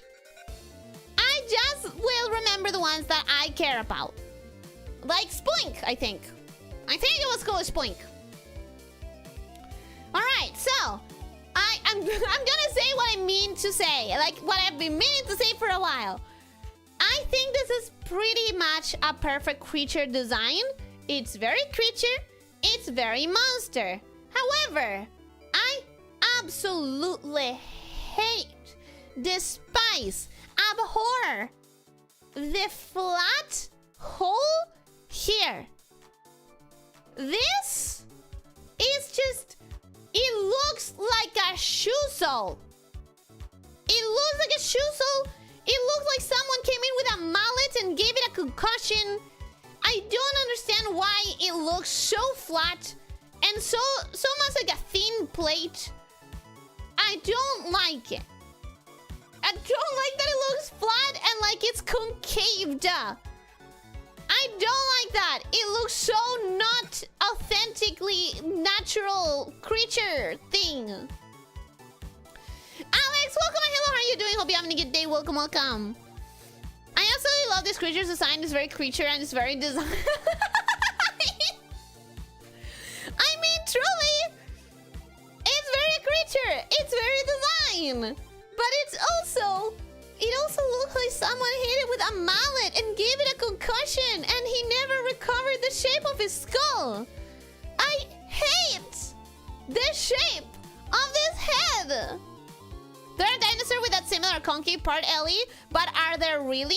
Or are those outdated models that we know by now were not really how they looked? You fail even in biology, do I? Or are you talking about outdated dinosaur models that are agreed to not look like that with the current understanding? Huh? Huh?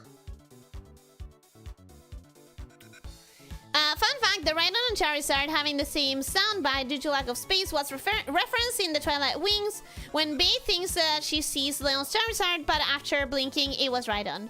Oh, I wouldn't have caught that, even if I remembered that bit, which I don't. I saw Twilight Wings, but I don't remember that bit. I wouldn't have caught that. Yes, the cute Pokemon from Gen 3. Oh, I did remember the name. Nice. Someone stepped on it right after he hatched and left a dent when the place started. I love everything about this one except for that. I think the horn, this horn is fantastic. I think this shape of the spikes on the back are really great. I love that it's echoed here and here and here and here, but always in ways that it makes sense for the animal to be able to move. And I like the color of the grade, which is like a little bit gray, a little bit blue. And I love the red echoing the red of the mouth and not being too overly saturated. I think everything in this Pokemon is great, except for that big mallet shape. I'm gonna put it about here. About here. It deserves to be there. It deserves to be there.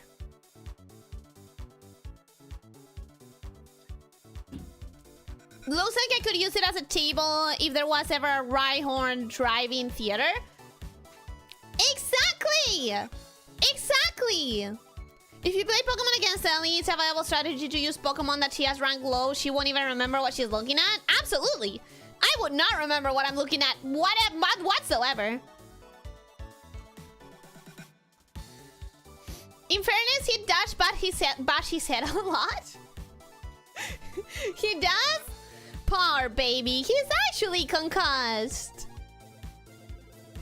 To be honest, even if they are outdated now, they had been indated at the time of making the design. Yeah, it would have been. But I'm not judging them then, I'm judging them now.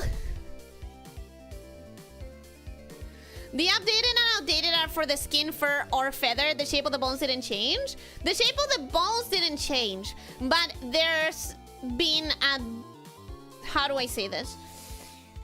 people realize that creatures don't just have bones and skin, but they have muscles, pockets of fat, and everything else that current biology shows us that a creature needs to be able to move and function. Back then, the models of dinosaurs were very much just skin, very much nothing more under it, and then the bones. If you look at the updated models, they take into account things like fat distribution, muscle distribution, and shape. Actually having a shape that isn't just the fucking bones. So yeah, the shape's very much changed.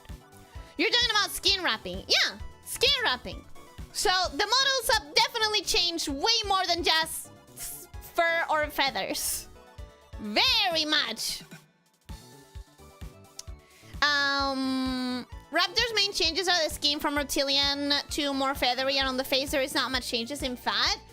Make sure that you're talking about the most updated models. These are made of living granite. Yeah. But I'm talking because Lychee was talking about like, oh, there are dinosaurs that have the shapes. Yeah, in the outdated models. So yeah, I was talking about dinosaurs because someone was bringing out dinosaurs.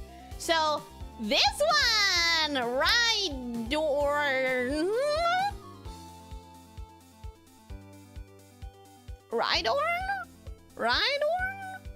Fat changes are on legs and arms and body, not in the face. The face also has changes in fat and muscle.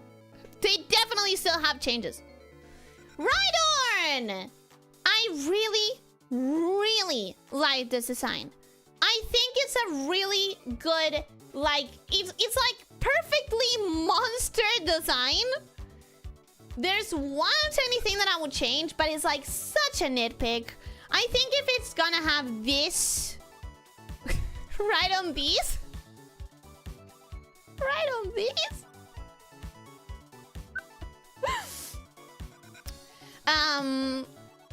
show me where the bone is in rhinoceros's horn. Huh. Now that you're saying that, I have no idea what a rhinoceros's horn is made out of. Is it bone? It cannot be. Is it? I think that the recent changes to dinosaur models implies all scientists collectively forgot animals have muscles and fat. If you ever feel dumb, remember scientists collectively forgot together. Yeah. It's crazy. Keratin is similar to fingernails. Oh, it's like a fingernail? Ooh. It's drill, the thing that classifies us as the drill Pokemon? No, not this one. This one. I think if I could change this a tiny little bit, I would take this horn out, the one in the forehead, and leave only the one that's a drill. Because I think that needs to be like the focus point. I don't think it needs to have two different horns, especially when one of them is gonna be a badass drill that it uses to attack. I think this one is completely unnecessary, and it doesn't really add anything to the silhouette or to the shape in general.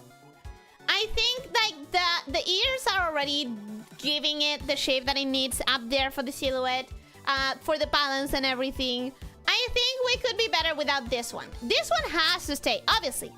Like, this one is the best fucking thing about it. Sunman! Welcome, hello, how are you doing? Hope you're having a good day. Welcome. Best example on the topic is the hippo skull. I think, who would have thought it would look that goofy IRL? Yeah, there's plenty of examples. Humans can grow horns in rare occasions, and they are nail-like in nature. No idea how it works with rhinos. Humans can grow horns? Wait, really?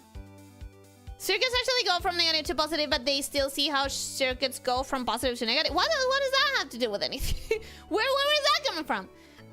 Anyways, I think this is great. I think it looks big. It looks threatening. It looks monstrous. It looks like a beast. It has this big-ass tail that looks kind of armored. It has these spikes in the spine, which is a traditional monster move. It has a fucking drill horn that it can attack with, and it still has claws.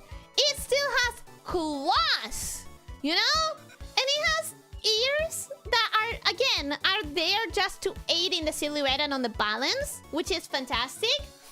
It somehow manages to have armored floof. Yeah, it has a lot of spikes, but not all of them look like spikes, but they look like they're the kind of spikes, and it's just a great freaking Pokemon design.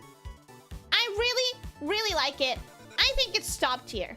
I think there's nothing that this needs to be better. Well, yeah, I think it needs... Well,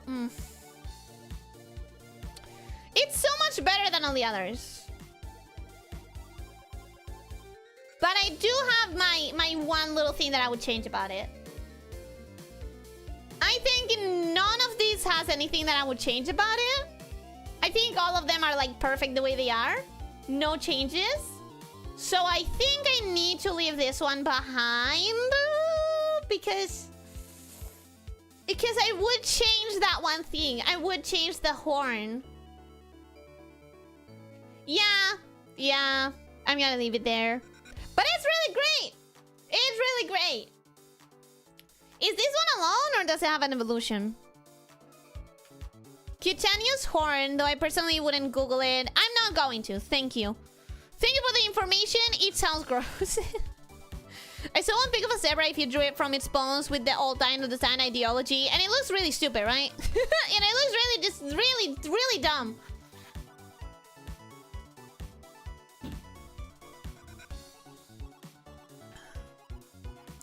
In most cases, cutaneous horns are a form of skin tumor. They occur when a buildup of excess keratin, the protein that forms hair, skin, and nails, protrudes through the skin. Wow, that sounds... I don't want to Google that. That sounds like I don't want to Google that. Chansey, lack in Japanese, it gives you healing eggs. I don't know what it is, really. Signature technique is soft-boiled egg? Soft-boiled? It does not have an evolution. Okay, cool. So, egg. What can we say, guys? It's an egg. It's egg-shaped. It's egg-colored. It has an egg pocket, which I assume it uses to produce eggs. Egg with a wig?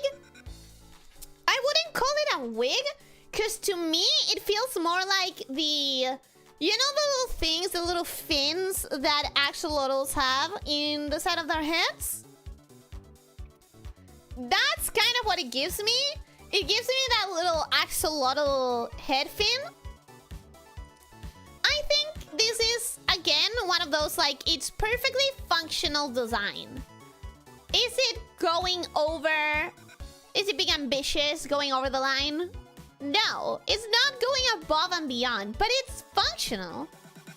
I hate its beady eyes. That is the one thing I would change. I would give it like a little... the little smile is fine. It has a cute little tiny smile, but the eyes should be more round and shiny. Let me check the other Pokemon to see if there's... The eyes should be, in my opinion, more like Weedles.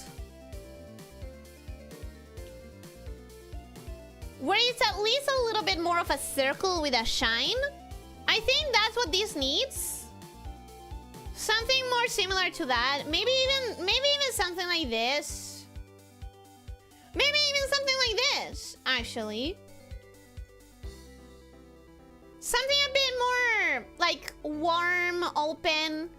You know, something like this. I think these eyes here probably would be significantly better.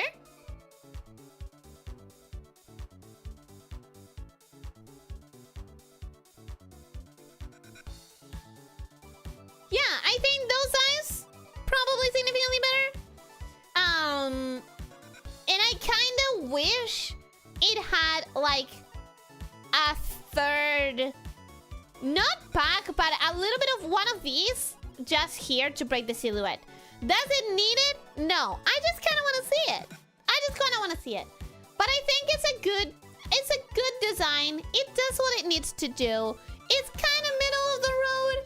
It's not doing anything super special. The color palette can probably be improved, because the pink is great. It looks like an egg, but the red is a little bit aggressive of a color.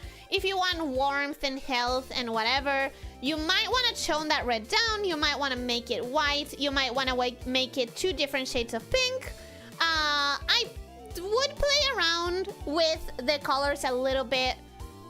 I'm not gonna put it very high. It's gonna be middle of the road. It's like not doing anything super bad. It's not doing anything super good. It's precisely middle of the road. It's staying there.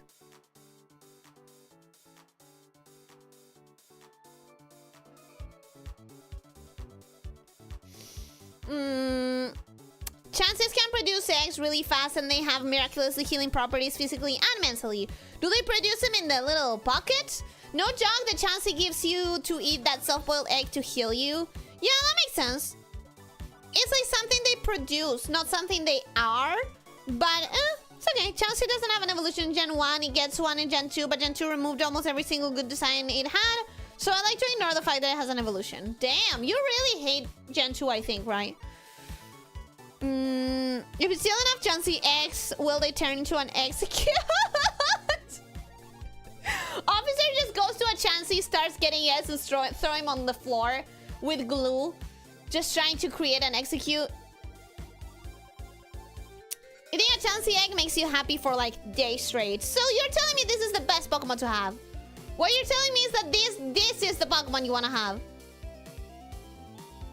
Is a lucky Pokemon, has a chance to be holding a lucky egg, and in every game finding it is low odds and very rewarding, even if you do not get the egg. What is a lucky egg? What does it do special? Nurse Joyce how operate the Pokemon centers, which are Pokemon hospitals, are often Nurse Joyce, who operate the Pokemon centers, which are Pokemon hospitals, are often accompanied with a Chansey. It makes sense because it's a healing Pokemon. Ellie, it's pink, high tier, part 2. It's middle of the road! I didn't put it in high tier just because it's pink. Excuse me, I'm being very fair about this. I'm being very fair and very not biased. It's middle of the road, and that is fair and not biased.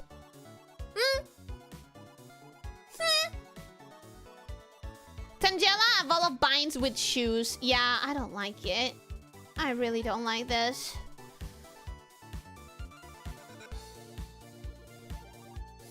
I really don't like it. Well... Wait. The more I look at it and the more I remove myself from the impression of this in comparison to my favorite Pokemon, and the more I think about it as a design for a creature, the way I'm supposed to be judging this, it's not bad. It's not terrible. The only bad thing is the shoes. Everything else is kind of good. The color is very vibrant. It's very, like, shocking, but also quite unique for Pokemon. I haven't seen this color all that much. I think it makes sense that the creature looks like it's the thing inside and it's, like, covered in vines. Like it's some sort of defense mechanism, stealth mechanism, stuff like that. I think it makes a lot of sense, creature-wise. It gives it this very, like... not shady quality, but anxious quality. Especially with the eyes being so open. It feels... correct me if I'm wrong. I would say it's... is it a skittish Pokemon? Like a Pokemon that gets scared easily? Because if it is, it's a good design. I would like to know. Meanwhile, I'll read the chat. Chansey was an odd one if this super rare Pokemon, but nobody minds that because nobody wants it to begin. What do you mean nobody wants it to begin with? It can heal you. That's such a good Pokemon to have. Tangela gets an evolution Gen 4. That doesn't matter. Softboiled eggs do make you happy, to be fair. They do. They do. Chansey are the most common Pokemon health centers because of their nature and their eggs. Yeah, that makes sense. Also, As Ranker is saying, soft-boiled eggs of any kind make you happy. The horrifying look on the Chancey's face as Ampacha holding to the top of his eggs. This one will be the dead one. Officer, what? You're a menace. What about their noise in game? I think it adds quite the character. I'm not judging that. I'm just judging the designs. Lucky egg is a held item that increases the experience gain. Oh.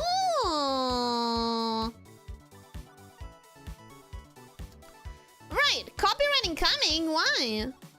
Shaming evolves into a terrible design, but luckily that's not this gen. You can easily imagine this thing walking through or hiding in a wet forest or swamp. I can very easily imagine it trying to hide, you know? It's weird, but back then I kind of liked it though. The thing is that as far as I remember, this dude doesn't evolve and it appears rather quite late into the game to catch. I don't know about that because I'm not talking about the games. I'm judging the sprites, the designs, and nothing more. Because I haven't played the games. I feel like I need to give this Pokemon a good hair brushing and treatment. No, you would ruin its hiding! It only says that it looks like it's hiding. Tangela vines can be taken off easily and painlessly. According to the crystal-like sexy, it isn't skittish, it's kind of a troll. During battle, it constantly moves the vines that cover its body in order to annoy its opponent. In order to annoy its opponent? That doesn't match the design, though. The design is like it looks like it's kind of scared. Let me see them. Oh, this one doesn't look like it's scared. It just looks like it lives like that.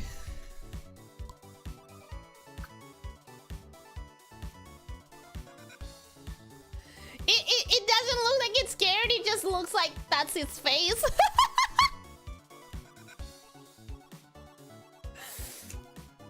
Jay Themborn, welcome, hello, how are you doing? Hope you're having a good day. Welcome, welcome. Bro's always just like... So, yeah. I think I like it quite a bit. I hate the shoes. I hate the shoes for several reasons. One, that red is very shocking and it's gonna draw your attention out from the eyes, which is the center of the design, and it should be the thing that that your eyes are drawn to. But instead, it's just a fucking like red dot that catches your attention. Second, it once more goes into this thing of like, that doesn't look like it's part of the creature. I want the creature to look like it's a creature. And it has shoes. Why does it have shoes? I don't like creatures having items of clothing. Third, I think you could have done something so interesting with the feet. You could have done them like little tentacles, for example, to emulate the whole bush vines things. You could have done them like paws to insinuate some sort of tiny little fluffy creature inside. Which again, we know it doesn't have a creature inside because it is the vines, but you get it. It could have had like 4 legs instead of just 2 shoed legs. It could have had many options for legs, and I hate that they did the shoes option. I don't like the shoes. Been here a while? Well, you're getting your hello now. Hi, how are you? Hora de ver en qué lugar pones a la mamá luchona después del espagueti con ojos. ¿La mamá luchona? Poor Tangela, it's forever getting people asking what's wrong when it's just sitting there. True. It looks like, please don't tell people I live like this. Yeah, pretty much. I like him a lot. I like that combo of light red and blue green. The problem is that it draws the attention too much. The vine hides its true identity and nobody knows what its true identity is. And you could have hinted at it. But instead, the evolution removes the shoes. Let's fucking go, bro. Let's fucking go. Instead, you get the stupid shoes. I'm gonna put it there. No, it's better than those. I'm gonna put it there. It definitely doesn't go higher. Here's the thing. It could go here were it not for the shoes. If the shoes have been replaced by some choice, I don't know if it's choice like tentacles, if it's paws, if it's four paws, if it's like a fucking wheel, whatever, a choice. That isn't the goddamn shoes. Okay, so now it's the one that I don't know how to pronounce. I don't know how to pronounce this. Okay, so now it's Kangaskhan.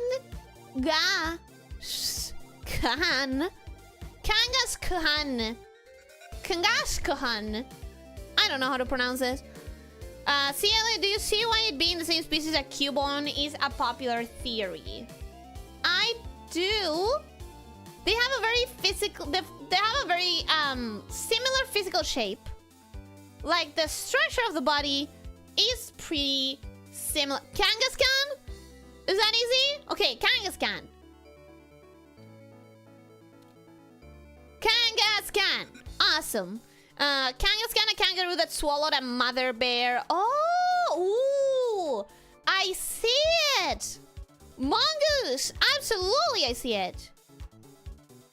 Fun fact, the legendary Pikachu that Ash got from Professor Oak in the first episode of the anime was raised by a Kangaskhan widow. Is that canon?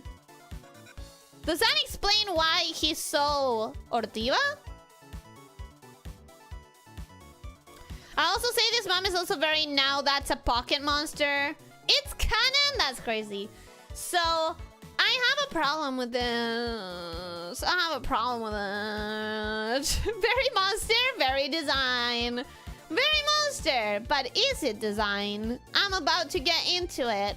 Research, thank you so much for being here. I hope that you had a good day. I hope that you have a wonderful rest of your day, that you sleep very well. And thank you for being here.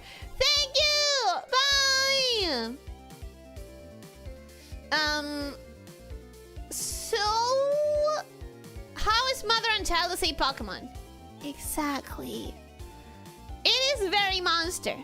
It is very monster. But we are coming into this design issue that I have where two creatures are being presented as the same Pokemon. It's clearly one mother and one baby, and yet they are the same thing. So if I take that baby out of that pocket and I kill it, is the mother still a Kangaskhan? Will it spawn a second baby immediately? What is the situation with that thing in the pocket? Is it just an organ that looks like a child?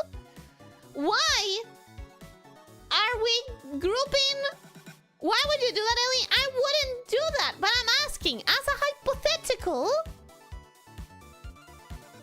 I don't know why Ellie's brain struggles with the idea that two Pokemon can be on the same picture without being one Pokemon. Because this is the representation of the Pokemon. If it's supposed to be two different creatures, what's the little one called? What is the little one called? Fiero, welcome and hello, how are you doing? Hope you're having a good day. Welcome, welcome, hi!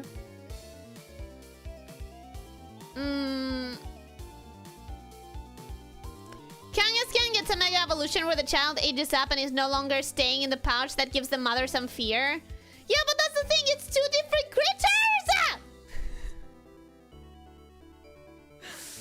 Can also be written as Chan. Is an honorific that was used to refer to Tatar war leaders. Unfortunately, after I started learning Japanese, I've struggled to perceive Chan as Kan. They sound very different to me. If I read the letter K, I'm not gonna think of it as Chan.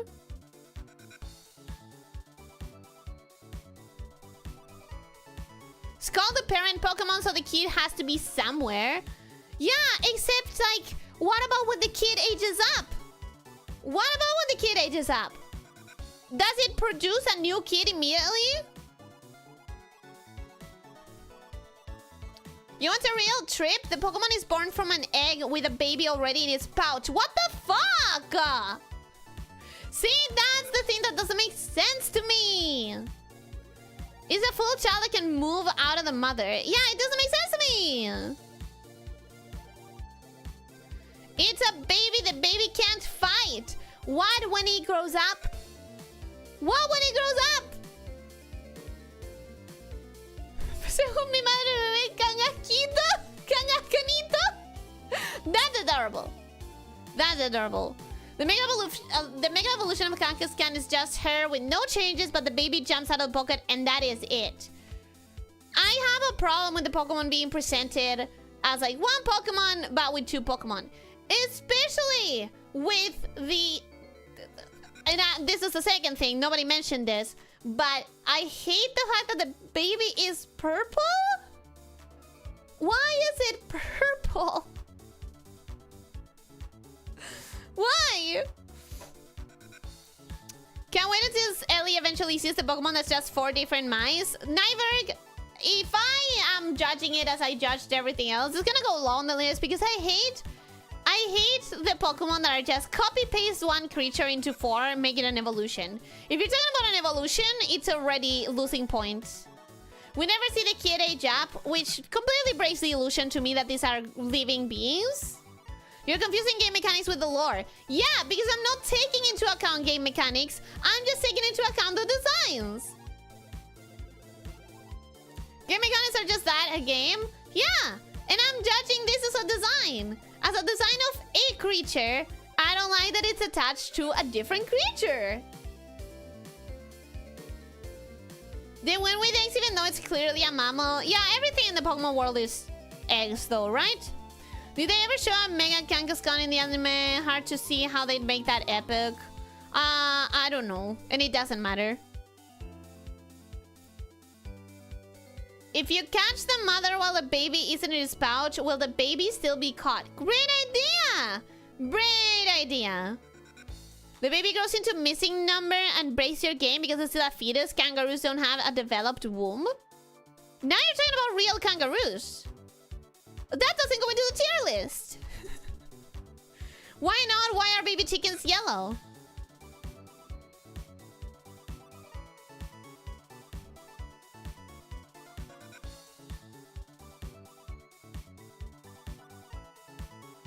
You just shut me up. You just absolutely shut me the fuck up, Rancor. You're so right. You are so... Literally the other day, someone posted on the Discord a baby pheasant. Pheasant? I think it was a baby pheasant. And the pattern of the baby was so completely different from the pattern of the adults. Both the male and female, which have very different coats, were very different from the chicken for the pheasant baby coat. So why couldn't it be purple? You are so correct. You are so very correct. I'm shutting the fuck up about that. I am shutting the fuck up. That is fantastic. A fantastic rebuttal.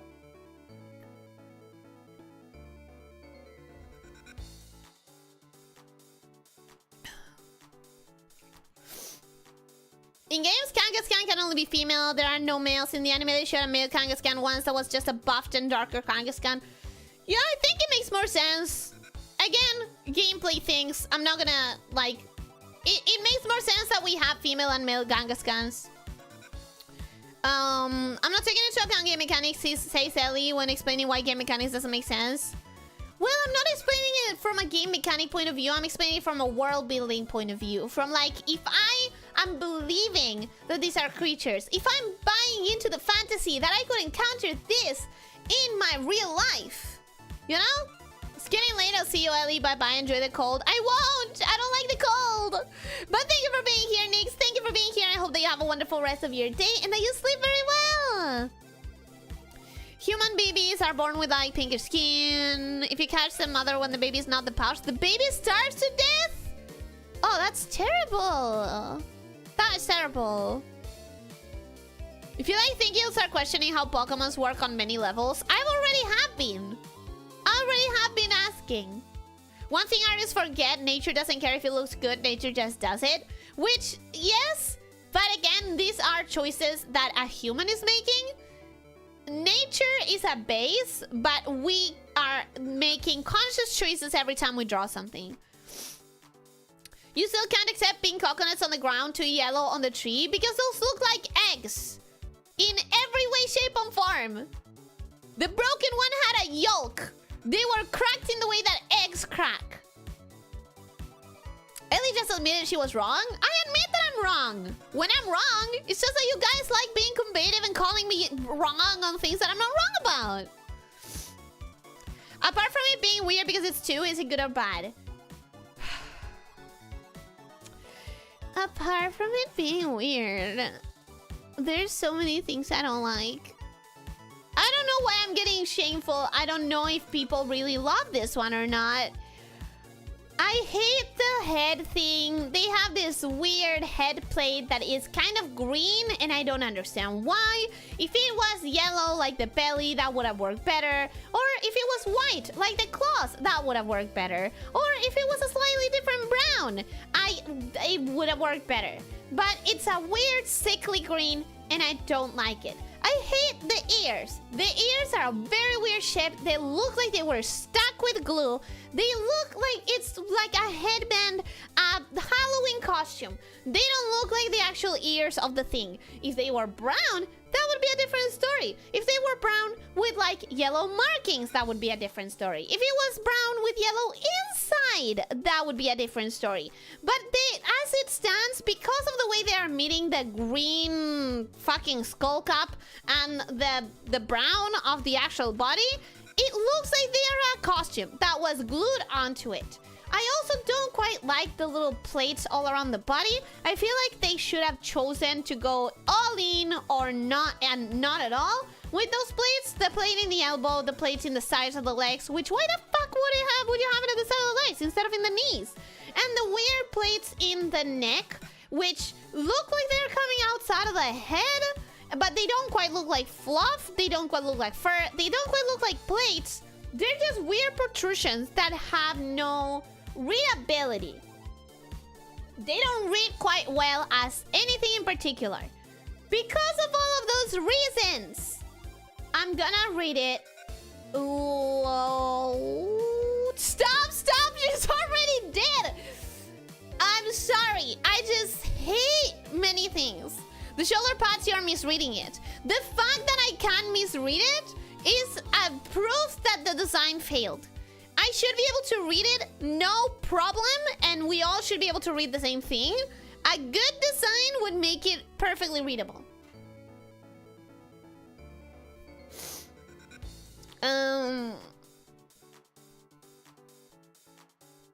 The mom hatching with a baby already is clearly a game mechanic. In universe, the baby is just there because the mom won't leave a defenseless baby to fend for itself. I still don't like that they are shown together. I still don't like... You said that it has no evolution, though. So I guess it makes sense that it would be from baby to adult, the exact same creature. I guess that kind of makes sense. I still hate it because of all the other reasons that I just mentioned. All of the other reasons make it low, regardless of the fact that it's 2 Pokemons in one. Like, I really don't like so many elements visually of this design. The thing is that the idea of Cuboin being a baby when a Kangaskhan dies was discarded because it was too dark for a children's game. Was it supposed to be tied? Was it? That's not a design decision, that's just nature being weird. Feels like half the Gen 1 Pokemon are designed to headbutt. And there may have been, like... It may have been a thing where they knew that headbutt was going to be one of the moves, so they designed a lot of the Pokemon based on that. And then they came across all of the other moves. Maybe. It's a theory. It doesn't matter. Ellie admits when she's wrong all the time. We just never see it because she does it in private. No! I admit when I'm wrong all the time. It's just that you guys like calling me out on things that I'm not wrong about. It's supposed to be gray or dark gray. It has a very green undertone, and I hate it. I hate that green tinted thing. Kangaskhan eating roasted for dinner? Yeah. The ears are like that, same as the belly yellow? Yeah, but they look, because of where they're placed and because of the color, they look like they are glued and they are a plastic headband from Spirit Halloween. When do we stop pretending and concede that Kangaskhan used to be the evolution of Marowak? It used to be? It doesn't look like. If it is, that loses it more points. That loses it even more points. Doesn't make sense since Pokemon you are X stage and that's it. I don't understand that. When Kangaskhan is still in the egg, do you think it has a smaller head than its pouch? You can get fat but don't change as much as it implied. What? You can get fat but don't change as much as is implied if the child is a baby Kangaskhan. Huh? I don't understand that. It was never the evolution of Marowak, it was just a theory. Okay, we're ignoring that anyways because I already said everything that I hate about this. I'm not gonna put it on the very, very bottom because like it has to be worse to be on the very bottom. The shape in general is not bad. The colors in general are not bad if you remove that green. It's just so many things that it needs to tinker with. So many things that I need to tinker with. And we're gonna leave it there, I think, because otherwise I have to go into these two, and it's already been 15 minutes extra. So next time we have to like really push forward. No, you know what? I'm gonna do one more. We're gonna get it out of the way right here, right now. We all agree this is fucking awful, right? We all agree this is disgusting, right? We all agree it looks like a humanoid, like way too much like a humanoid. It has weird boob plates. It has like disgusting, crazy candy lips, toy lips, a very bad wig. The arms are fucking weird. The color palette doesn't work. We all agree, right? You mean I saw her, she's doing her best? I don't care. She ugly as fuck. The silhouette isn't even good. She's wearing a dress, which I've established that I don't like. And the shape of the purple part, which is like the body, you assume, looks like it might be literally potato shaped. I don't like it. I don't like it. I hate this. Ending with the horse gun? No, we're ending with this because this one is easy and fast. The human-shaped Pokemon, she wants to kiss you. Disgusting. The sensor version, this was black instead of purple. It wouldn't have made it any better or worse. The entire thing is already bottom of the bottom tiers. There's something that Killer will bring the design up in Ellie's mind. According to the Pokemon Coliseum games, she has feet. I don't care. If she has feet, why the fuck does she have a dress? I can reference certain jokes here, but I've been nicer than Ellie is. I hate everything about this. I hate everything about this. She is down there. There. Done. It took me 2 minutes. We can go now. We can go now. I will say I think it's cool at least that it's inspired by Gyaru. It's inspired by Gyaru. It does not look like Gyaru at all whatsoever. That is not... Someone didn't understand what they were doing. Remember Tangela? Now imagine if this one was black instead of purple and it was the evolution. Is it the evolution? No. No. No. Bro, for real? No. You're going to love Mr. Mime? No, I hate him. I already know. I already know, but I don't have time to go into it, so we're gonna leave it here for now. Oh my god, there's still so many. But a lot of those are gonna go fast. A lot of those are gonna go fast because I know, you know, we know. All of the evolutions are S tier. We don't need to... yeah. So we're gonna stop it here for today. Oh my god. This is never ending. This is never ending. Let's go! I gotta get faster. Do we have... Let me check right now, right here, right now. Do we have anything else that's gonna drive me into an egg-related tantrum for 15 minutes? I don't think so. I think everything else is going to go more smoothly. We don't have any stupid Pokeballs or cartons of eggs. I think everything else from here on out will go faster. I think everything else from here on out will go a little better.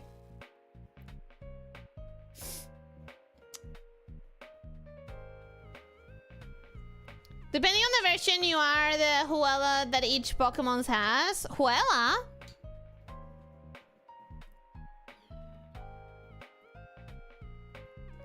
Also, Ellie, yes, that can be considered Gyaru. Again, someone doesn't understand what they are basing themselves on. Because it doesn't look like a Gyaru.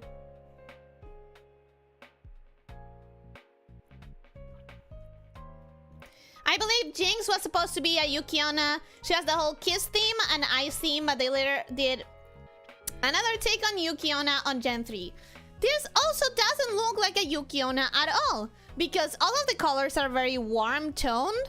So that kind of like goes against the whole ice theme. Gyaru has mild and extreme ones. I wouldn't call it mild and extremes. I would call it subcultures. Fun stream as always, Ellie. Thank you. Hey, Ellie, did you know? Did you know what? I feel like today was a little bit out of control. Logan, to be honest, I feel like today was a little bit out of control. I did tell you rating Gen 1 is a bad idea because of how many there are, and there very much are. But next time we can finish it. Next time we can finish it. We have all of the evolutions, which don't count because they're all immediately going into the top tier. And that's like 3 or 4 of them.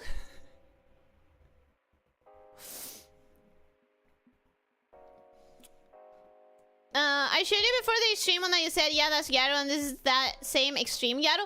But it's not. It's not. Because Gyaru doesn't just mean like overly tan makeup. It's a lot of things. A lot of iconographies, specific iconographies that the subculture uses. Like this is Gyaru is initially it starts as a fashion subculture, and it has its markers that it needs to hit to be like you're doing the fashion, right? This doesn't have any of that. It doesn't. It's just awful to look at.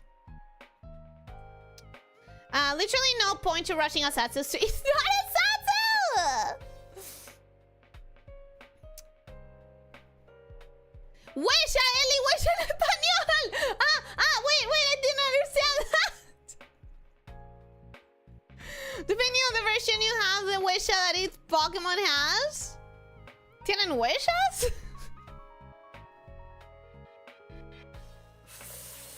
I mean, Spoke is more Kanguro than Gyaru. Maybe, but it's still not hitting. It's still not hitting that. Let me run a quick Google search. Oh my god, I cannot fucking speak, bro. What is wrong with my tongue today? What is wrong with my tongue? Yeah, it does not fit. Like, I'm sorry to tell you, that does not fit the fashion subculture.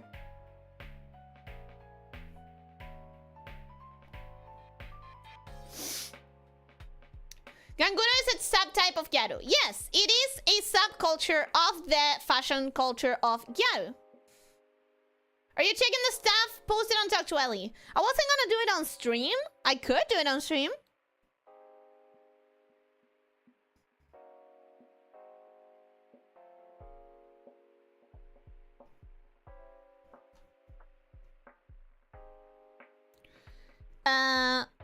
You have many iconic legendaries though? Yeah, the legendaries are the things that are gonna take a little bit more time.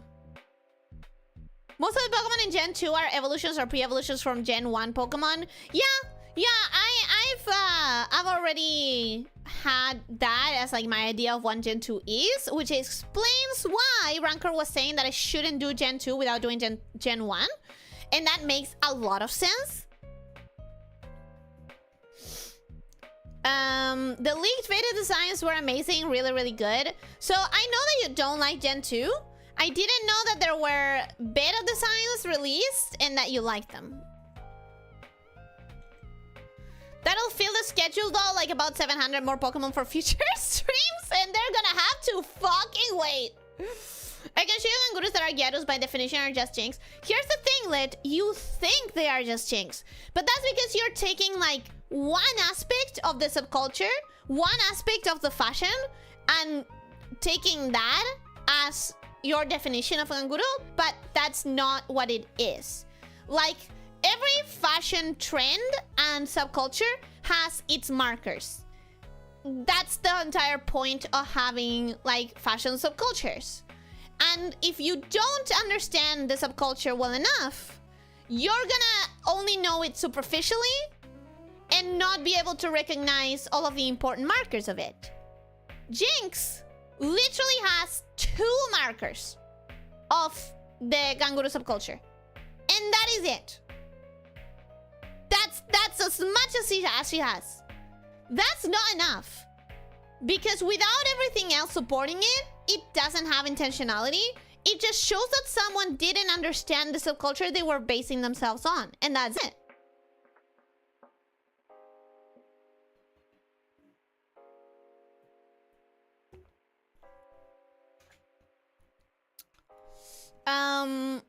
So for Gen 2, you will be like, does this work as a pre-evolution or evolution of this one? And then you rank them. Probably, if I do Gen 2, it will probably be like very heavily based on Gen 1. Because I do think if you're doing evolutions or pre-evolutions, you need the, like, relation in between them.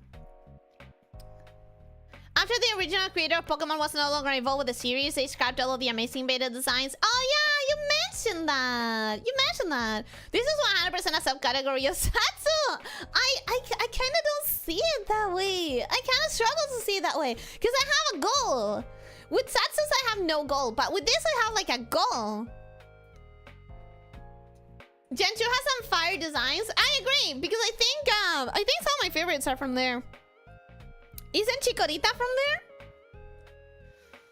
You may not have got so many Pokemon done today, but we now have a ton of new in-group Pokemon lore. And also Chansey Egg Punching. You have Chansey Egg Punching. Pokemon have paw prints in some game, even Ghastly, Voltron, and the fish Pokemon. The fish Pokemon is so stupid. They're in the water, bro. What do you mean? What do you mean? Since we're on wrap-up, check Doc Twelly. I will in a second. Gen 6 is my favorite designs overall. I have not ranked that one yet. 3 is the mouth, the skin tone, and hair color. Yeah, but here's the thing. The skin tone is neither skin tone is a correct skin tone.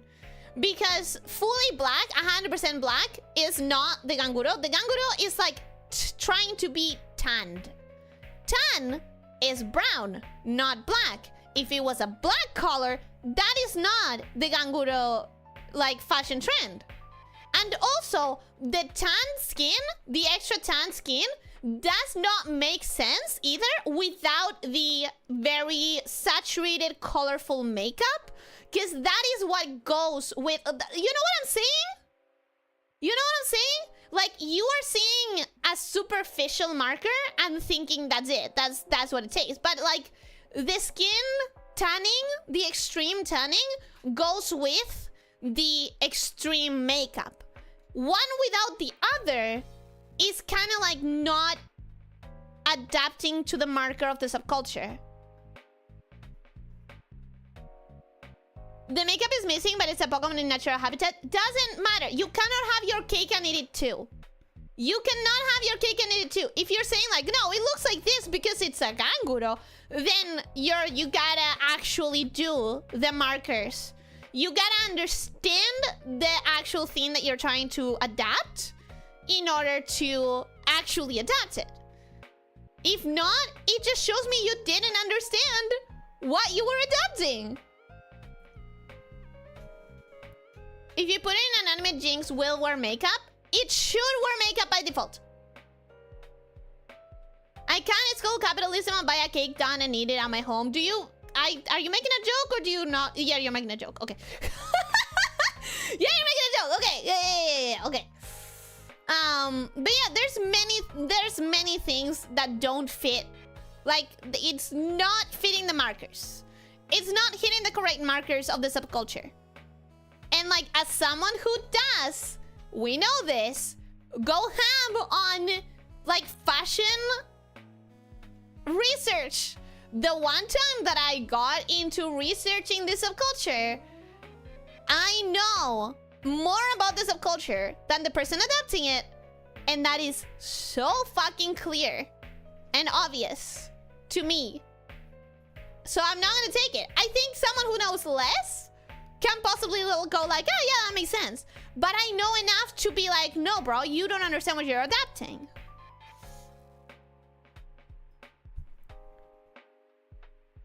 I did forget about the fact that they provide us with the paw print in the Pokédex for no reason. I guess they thought it makes it more like a nature encyclopedia. It's funny because I do like the idea. They are so completely opposite and they cannot work together. But I do like the idea of the encyclopedia being a thing that each trainer writes by their own hand when they make discoveries. And at the same time, I like the idea of the Pokédex working as an encyclopedia of like factual information. But those are like completely opposite and they do not match. They are exclusive to each other. So I don't know what would I prefer because both ideas are so good for me. They both have a particular, a different pull that make them attractive to me as ideas. Jinx isn't a Gyaru or Ganguro or whatever. It's an animal that was inspired by it. No doubt it will not have all the sociocultural markers. But I think if you wanted to read as Ganguro, it has to actually have the markers of Ganguro. I don't think you can tell me like, oh no, it looks like that because it's inspired by Ganguro. Badly inspired. Someone who didn't do proper research. If I was told, hey, do a character based on whatever, first I'm gonna do that research. I'm actually gonna do the research. Who else is imagining Ellie roaming the forest making wild Pokemon cry? Why? I don't think she was inspired by Gyaru, more like native island people. Well, that I would have no comments on. The paw print on fishes still is so funny. It's very stupid. Like, bro, what do you mean paw print? First, there are no paws. Second, it shouldn't be in the fucking ground.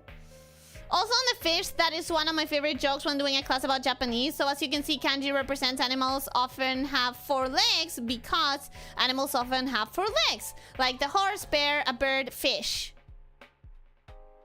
Fish? Now the cows, though. Cows famously only have 1 leg. I guess this translates better when you actually know the kanjis. Because as far as I know, birds and fish don't have 4 legs, and cows do famously have 1 leg. So continue with that.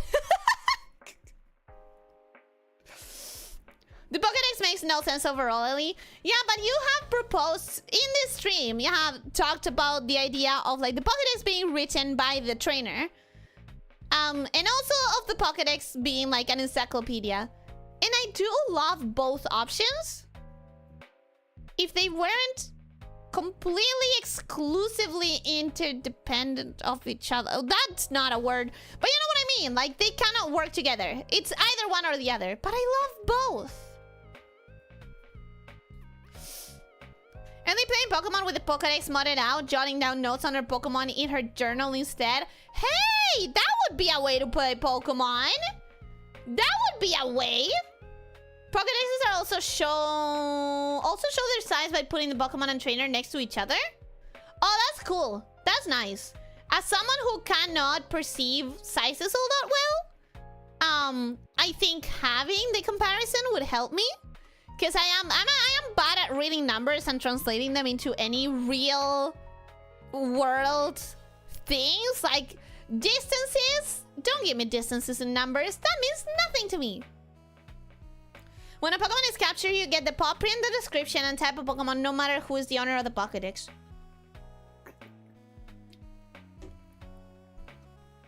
So more of like an encyclopedia. Is Gal already a concept back then, like back when that Pokemon released? Gal? If it was created by each one, how is the Pokédex known around the whole world?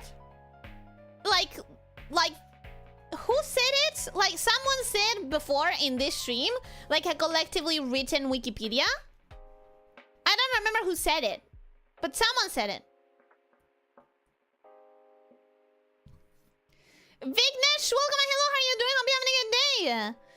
Also, I don't think I've seen you here before, so welcome to the channel, welcome to the pit. I hope you enjoy your time here. Hi! What people eat in Pokemon, they eat milk, meat, grass, but there's no cow. No, they eat Pokemon, I know that. Draw a character based on a lamia that doesn't look like Mia from Monster Musume. Ellie grabs pen and starts drawing herself just to prove she's better than Mia.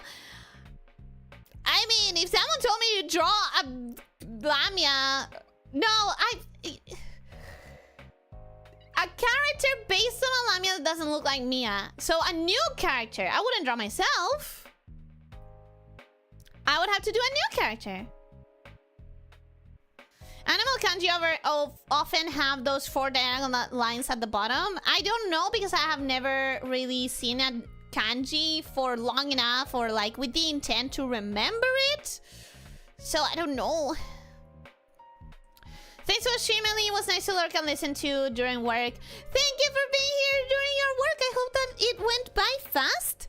And I hope that you had fun. There's a cow Pokemon. I'm trying to see if I remember it. I don't think I remember it. I don't know if I've seen it. You can think of them as legs for the sake of memorization. I'm sure you can. One day I would like to learn Japanese, but my brain doesn't have the space right now, bro. Fun fact about Japan, they count birds with a specific counter, and of course bunnies are birds, so they use the same counter. Of course! We all know bunnies are birds! Duh! Obviously! Obviously! About meat, do people eat Pokemons? Absolutely! 100% people in Pokemon eat Pokemons. If I remember correctly, Voltrobe and Electrode's paw prints are just a dot and a bigger dot. Boo! It should be a line. Like a wheel? Like they're rolling around? There's a keychain Pokemon, an ice cream Pokemon, a sandcastle Pokemon, a bag of trash Pokemon, a coal minecart Pokemon, a building Pokemon. Es un dragón mitad rascacielos, un Pokemon timón de barco. Yeah? Yeah? Pikachu's edible? Of course! It's an animal. It's made out of meat, right? The Ganguru stuff in particular was popular around the mid-90s when Pokemon was being developed. And yet, it doesn't look like one. People eat Pokemon examples on Dex is talking about one crab Pokemon having tasty meat. Yeah, there's one Pokemon that is literally just a lechon. Lechonk? That's a fucking edible animal, bro. Yes, people eat Pokemon, they don't really have animals. In fact, if I remember correctly, when making the anime, despite non-Pokemon animals appearing often, one of the directors did mention that he told the team to presume that animals were overtaken by Pokemon. Yeah, I mean, it makes the most sense. They eat animals, and they don't have animals. They have Pokemon, so they eat Pokemon. The reason was that because of a Buddhist ban, they said bunnies and birds because they are so delicious and to avoid said ban? Huh? Huh? What do you mean you're fluent in Japanese? I'm fluent in Japanese, not in Japanese. Different languages. Lopunny is usually the most popular flying type. Is it an actual flying type? I don't know anything about Pokemon. You could be saying that for real. It doesn't sound like it. It doesn't sound like Lopunny's a flying one, but it could be, and I wouldn't know. It's not. Thank you. Thank you. Sheriff Pumpkin, welcome. Hello, how are you doing? Hope you're having a good day. Welcome, welcome.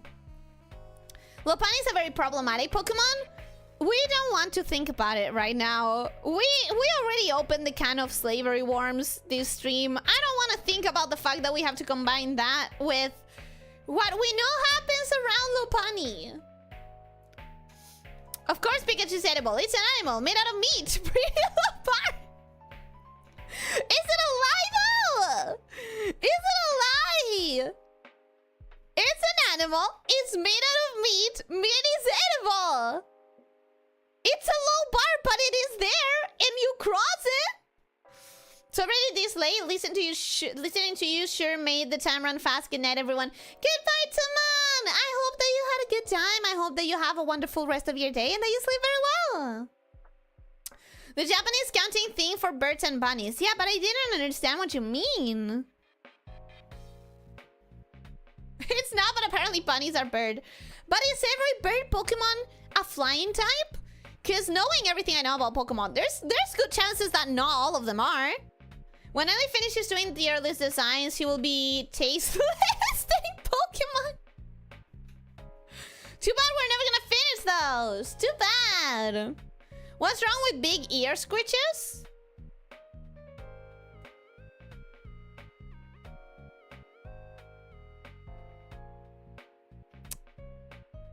Yeah, that's what Lopunnies are used for. Yeah, no, you're so right, officer. I don't know what I was thinking about.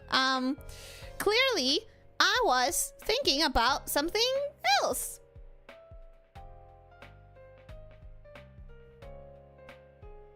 Pre-evolution of Lopunny is the only non-legendary Pokemon that hates the trainer when you catch it. It has negative friendship and is the only Pokemon that naturally learns frustration. I didn't know that it had a pre-evolution. Yes, I did. I've seen it. Now I'm remembering. I remember. Do you think the middle Pikachu still has leftover electricity in it?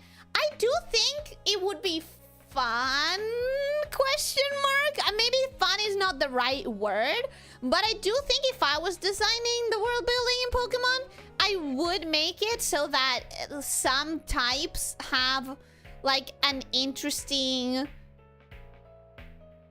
feeling to their meat. It's weird to think about this, but you know, we are carnivorous. So like if electricity types had a little bit of a kick because of the electricity, or if plant type Pokemon was like an extra fibrous type of meat, or if it even had like sort of almost a sweet flavor from berries and stuff like that, I think it could be like an interesting thing to play around. Obviously, every water Pokemon would have to taste a little bit like fish or seafood, you know? The explanation behind the bunny thing is that in Japanese, people have a specific word to count them, same as pretty much anything, and rabbit meat is tasty but banned, so they counted bunnies as birds to avoid the ban on meat, which is very stupid. Just because you count it different, can you not see that it's a bunny? Can you not look at it and see that it's a bunny? Were they hunting it and then going through the I don't know, choke points? Not choke points. Checkpoints? Were they going through checkpoints and like telling their guards, yeah, no, I have brought 7 crates of bird bunny. Like, what is the logic there? Frustration is the more the Pokemon hates you, the more damage it deals. Wow, it sounds kind of good. Does that mean I can eat the Magneton? I don't know. Sure, go ahead, try. I don't remember which one Magneton is. I just said a bunny fact, he was not related to Pokemon. Also, if you want to talk about Pokemon controversy and the dark side, long ago when the boundary between Pokemon and humans was still blurred, I don't want to. I don't want to talk about it, actually. I actually don't want to. Remember to check all Talk to Ellie? Sure, I forgot because I never got to the bottom of the chat. Am I in Alina's stream? No, not really, because we're not talking about cannibalism. So, you know, that's the marker. We are talking about eating meat, but we're not talking about cannibalism, and that's certainly a difference.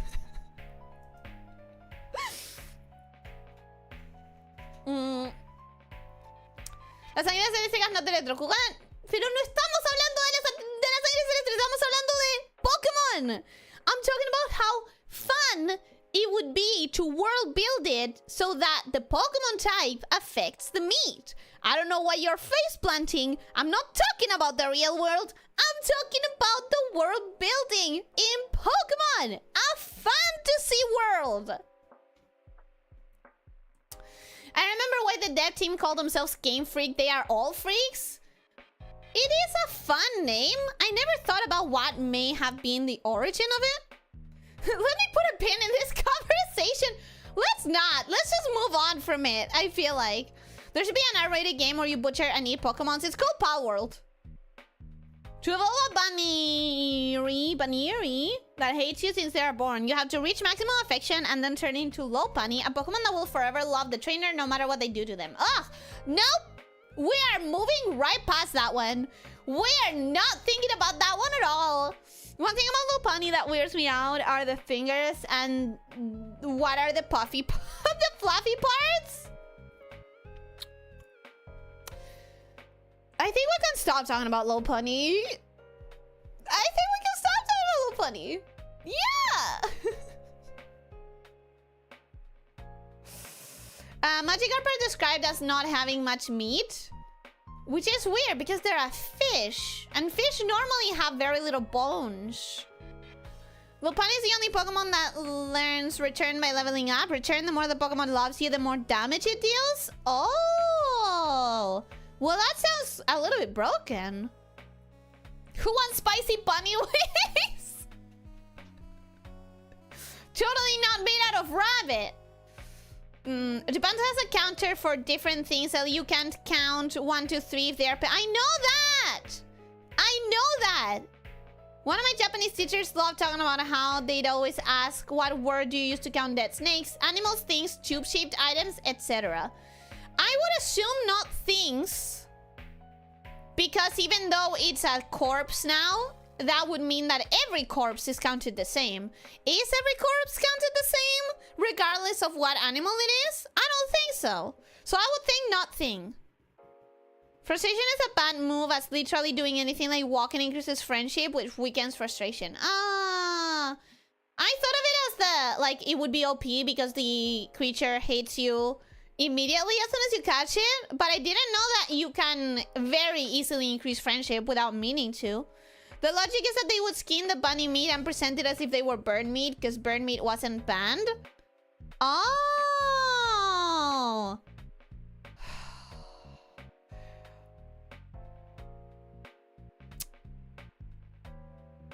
Here's the way that I'm seeing this. They had to completely chop it up, because you would still see it as a bunny if it was just skinned. If it's all chopped up, how would they... Like, would they just present it as the name of whatever bird they said they were hunting? Like, let's say they were just lying and saying pheasant.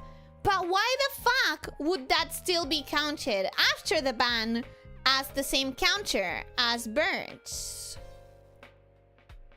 Usually Ellie streams end before the topic gets to cannibalism, and we will continue that. We will continue that. There is a move called Return. With the higher the friendship, the higher the power. Yeah, someone mentioned that. One of my favorite names was a Japanese magazine, The Gamest. We are the gamest. The most gamest. You should have stopped talking about it yesterday ago. Yeah, we're stopping. We're stopping. Since you know a lot about Lopunny, how would you rate it? I don't need to think about it right now. I don't need to think about it, so I won't.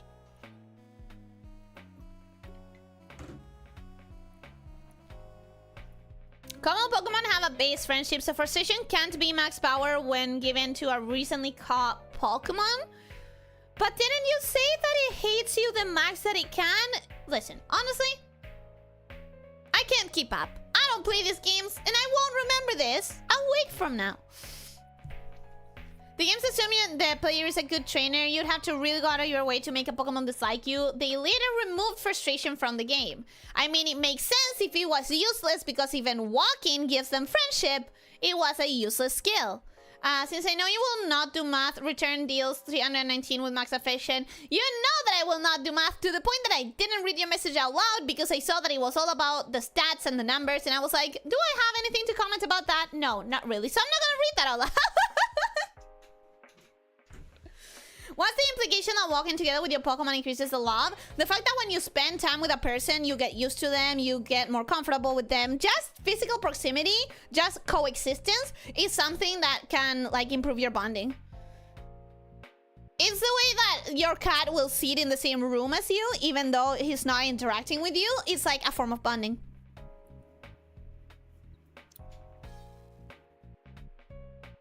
The only way to decrease friendship is by losing battles, which is something you wouldn't want to do. What a useless skill. Now that you explain it better. In earlier games, it was the role of the team, the evil team or the rival, to treat Pokemon poorly, and you would win because you would treat them better, and being higher level or just not 5 years old. I love you're saying, like, you would win because you're not a 5-year-old, which you guys have told me. Like, you've told me that this game is like you can go into it and play it horribly and you're still gonna be fine. You should probably just rate Lopunny's design by itself and not factor in the community. Oh, absolutely, I should completely ignore anything other than the design itself. The games, obviously, you're a good trainer. Me, passing by the daycare. Oh yeah, didn't I leave a Pokemon here like 3 weeks ago? It was a good daycare. They were having fun, right? I hate knowing you so well. And yet you do. Waiting for your reaction and talk to Ellie since all the previous topics from this stream. Yeah, I need to get to that. The only time frustration had importance was when the main villain of Black and White had a Pokemon with max power frustration. Kind of bullshit. The enemies can use it, but you can't. Pokemon lore is kind of terrific. Like, imagine letting your dog fight and making it a game. I know. I personally am not super... Especially after what I've learned today. I'm not super fond of the whole thing. Okay, first, you guys sent me a video of a Boltorb exploding, I guess? No, an Electrode. The evolution of Boltorb. And you know what? Not exploding, just fainting. I still hate them. Next up, you showed me another egg.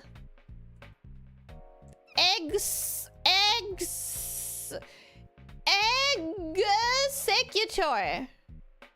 Right? Executor. This one does not have a broken egg with the yolk out. And it looks a little bit better, but also a little bit worse because the silhouette is different and the silhouette is what I like the most. You also showed me the evolution, but in green and looking significantly worse than the one that I rated. Wow, that is an oval shape coconut. I had literally never seen a coconut that oval shaped. Ever. That's crazy. Wow.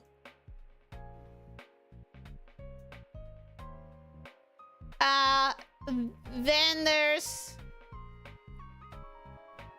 I don't know what I'm looking at, bro. That's literally just the same Pokemon, but with a longer leg. What? Okay, there's a lot of images. I don't know which ones I'm supposed to be reacting to. Like, proper. Whoa, no brain! No way! No way, not no brain. No way! The legs of Hitmonlee are springs? That's actually kind of cool. I absolutely hate that second sprite of Lickitung. Hate it. I don't understand why one of those eggs is completely broken and we can see the yolk inside, but they're separated. It makes me very uncomfortable.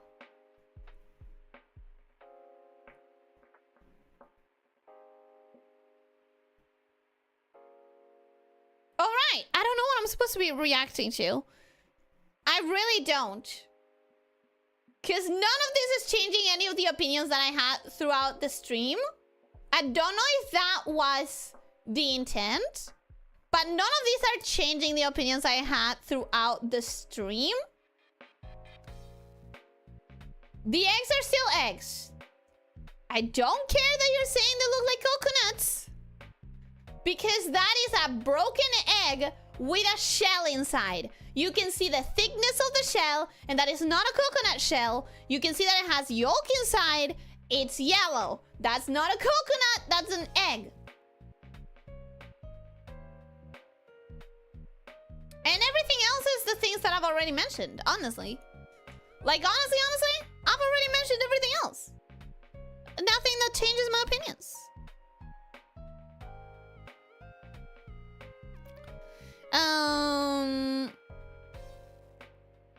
Those are the Gen 1 sprites I'm showing. I think it doesn't change my opinion. I was thinking about mentioning the spring thing, but it's sometimes difficult to remember what is canon in Pokemon. What spring? Did I miss a message? This is a miss from the game devs. The villain who has frustration had in a Pokemon that was a special attacker, and frustration is a physical attack, so it wasn't powerful at all. Then why was it even there? That was to prove that the broken egg still has a face. Ah, yeah, it does. It does. It does have a face. That's Lickitung learning not to lick everything that it catches its eye. It looks pretty sad. It looks pretty sad, actually. It looks pretty disturbed, actually. I never said anything about coconuts.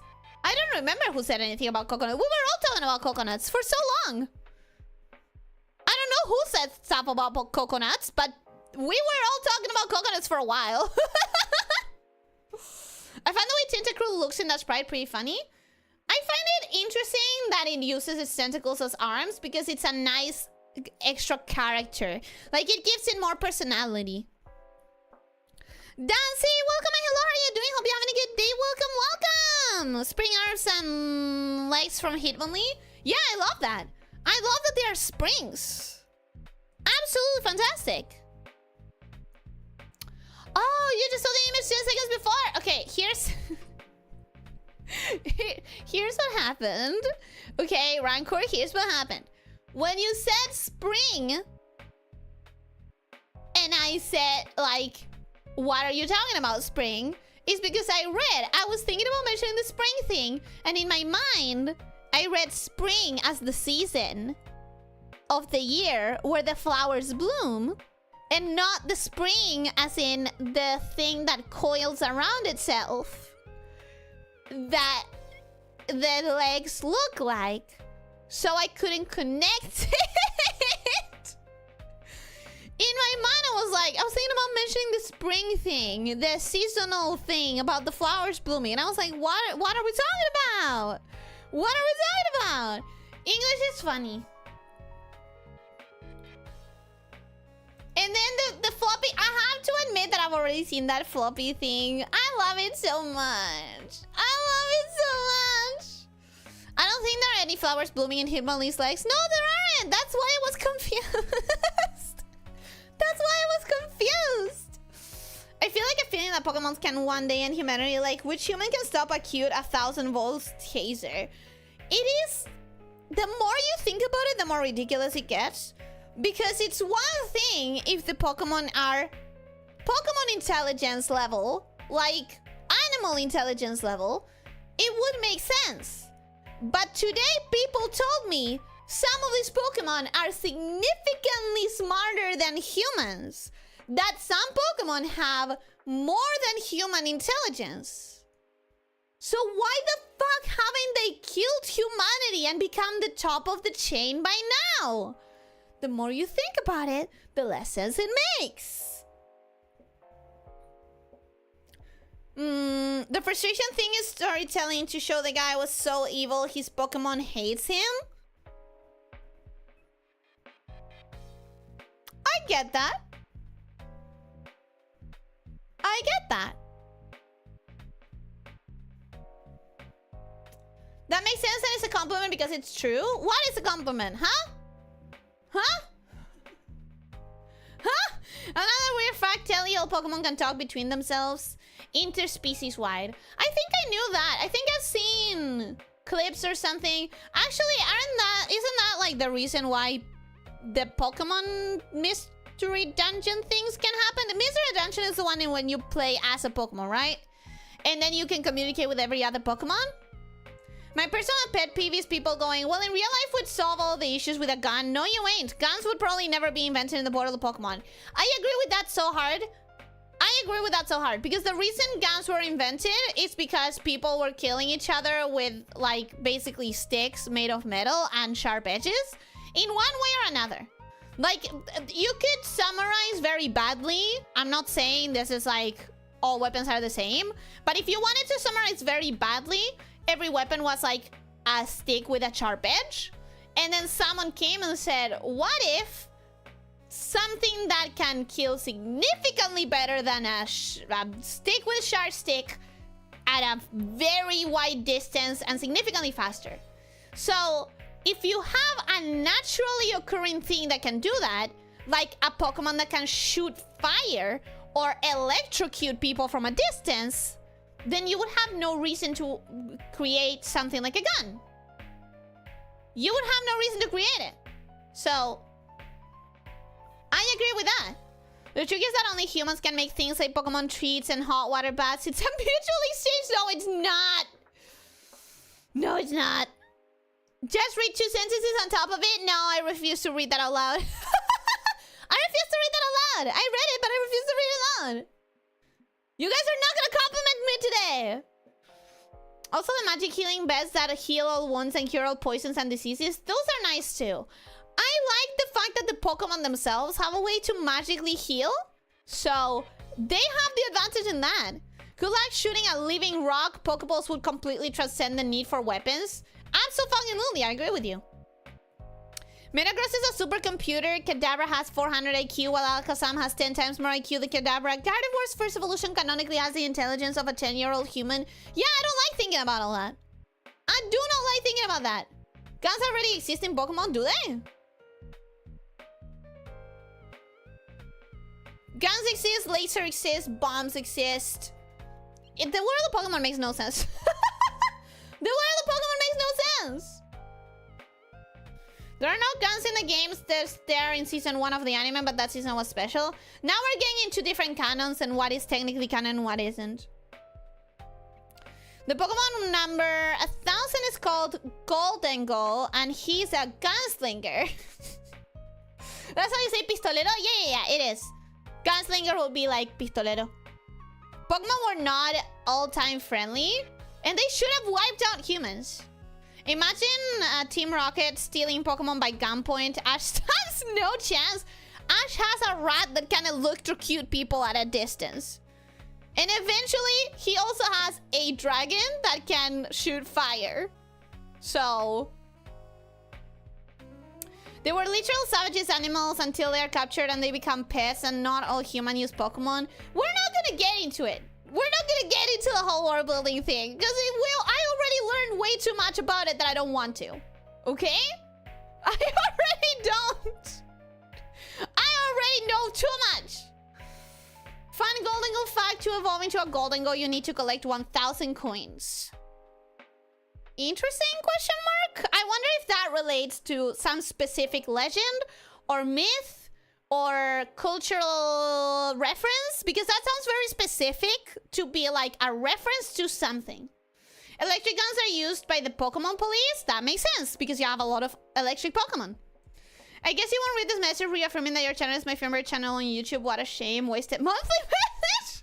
Thank you for your monthly message. Thank you for being here for 26 months. I hope that you've been enjoying it, and I hope that you keep enjoying. Ash can lift with no problem 1 ton, as seen when it lifted certain Pokemon, and he's 10 years old that never trained his physical body. And that's because it makes no sense, and it's not trying to be illogical. And I think we need to accept that. I think we just need to accept it, you know?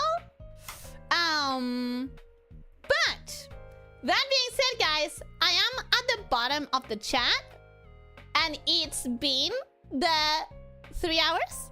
So I'm gonna get going. So I hope that you all have a wonderful rest of your day. And don't forget to stretch. I know that you guys are still posting, but I'm trying to be responsible and actually go. I'm trying to be responsible and actually go. Don't forget to rest. Don't forget to drink plenty of water. Try to eat nutritiously and try to sleep 7 to 9 hours. And most important of all, be kind to yourself and to others. Okay? Take care of us, stay shifter.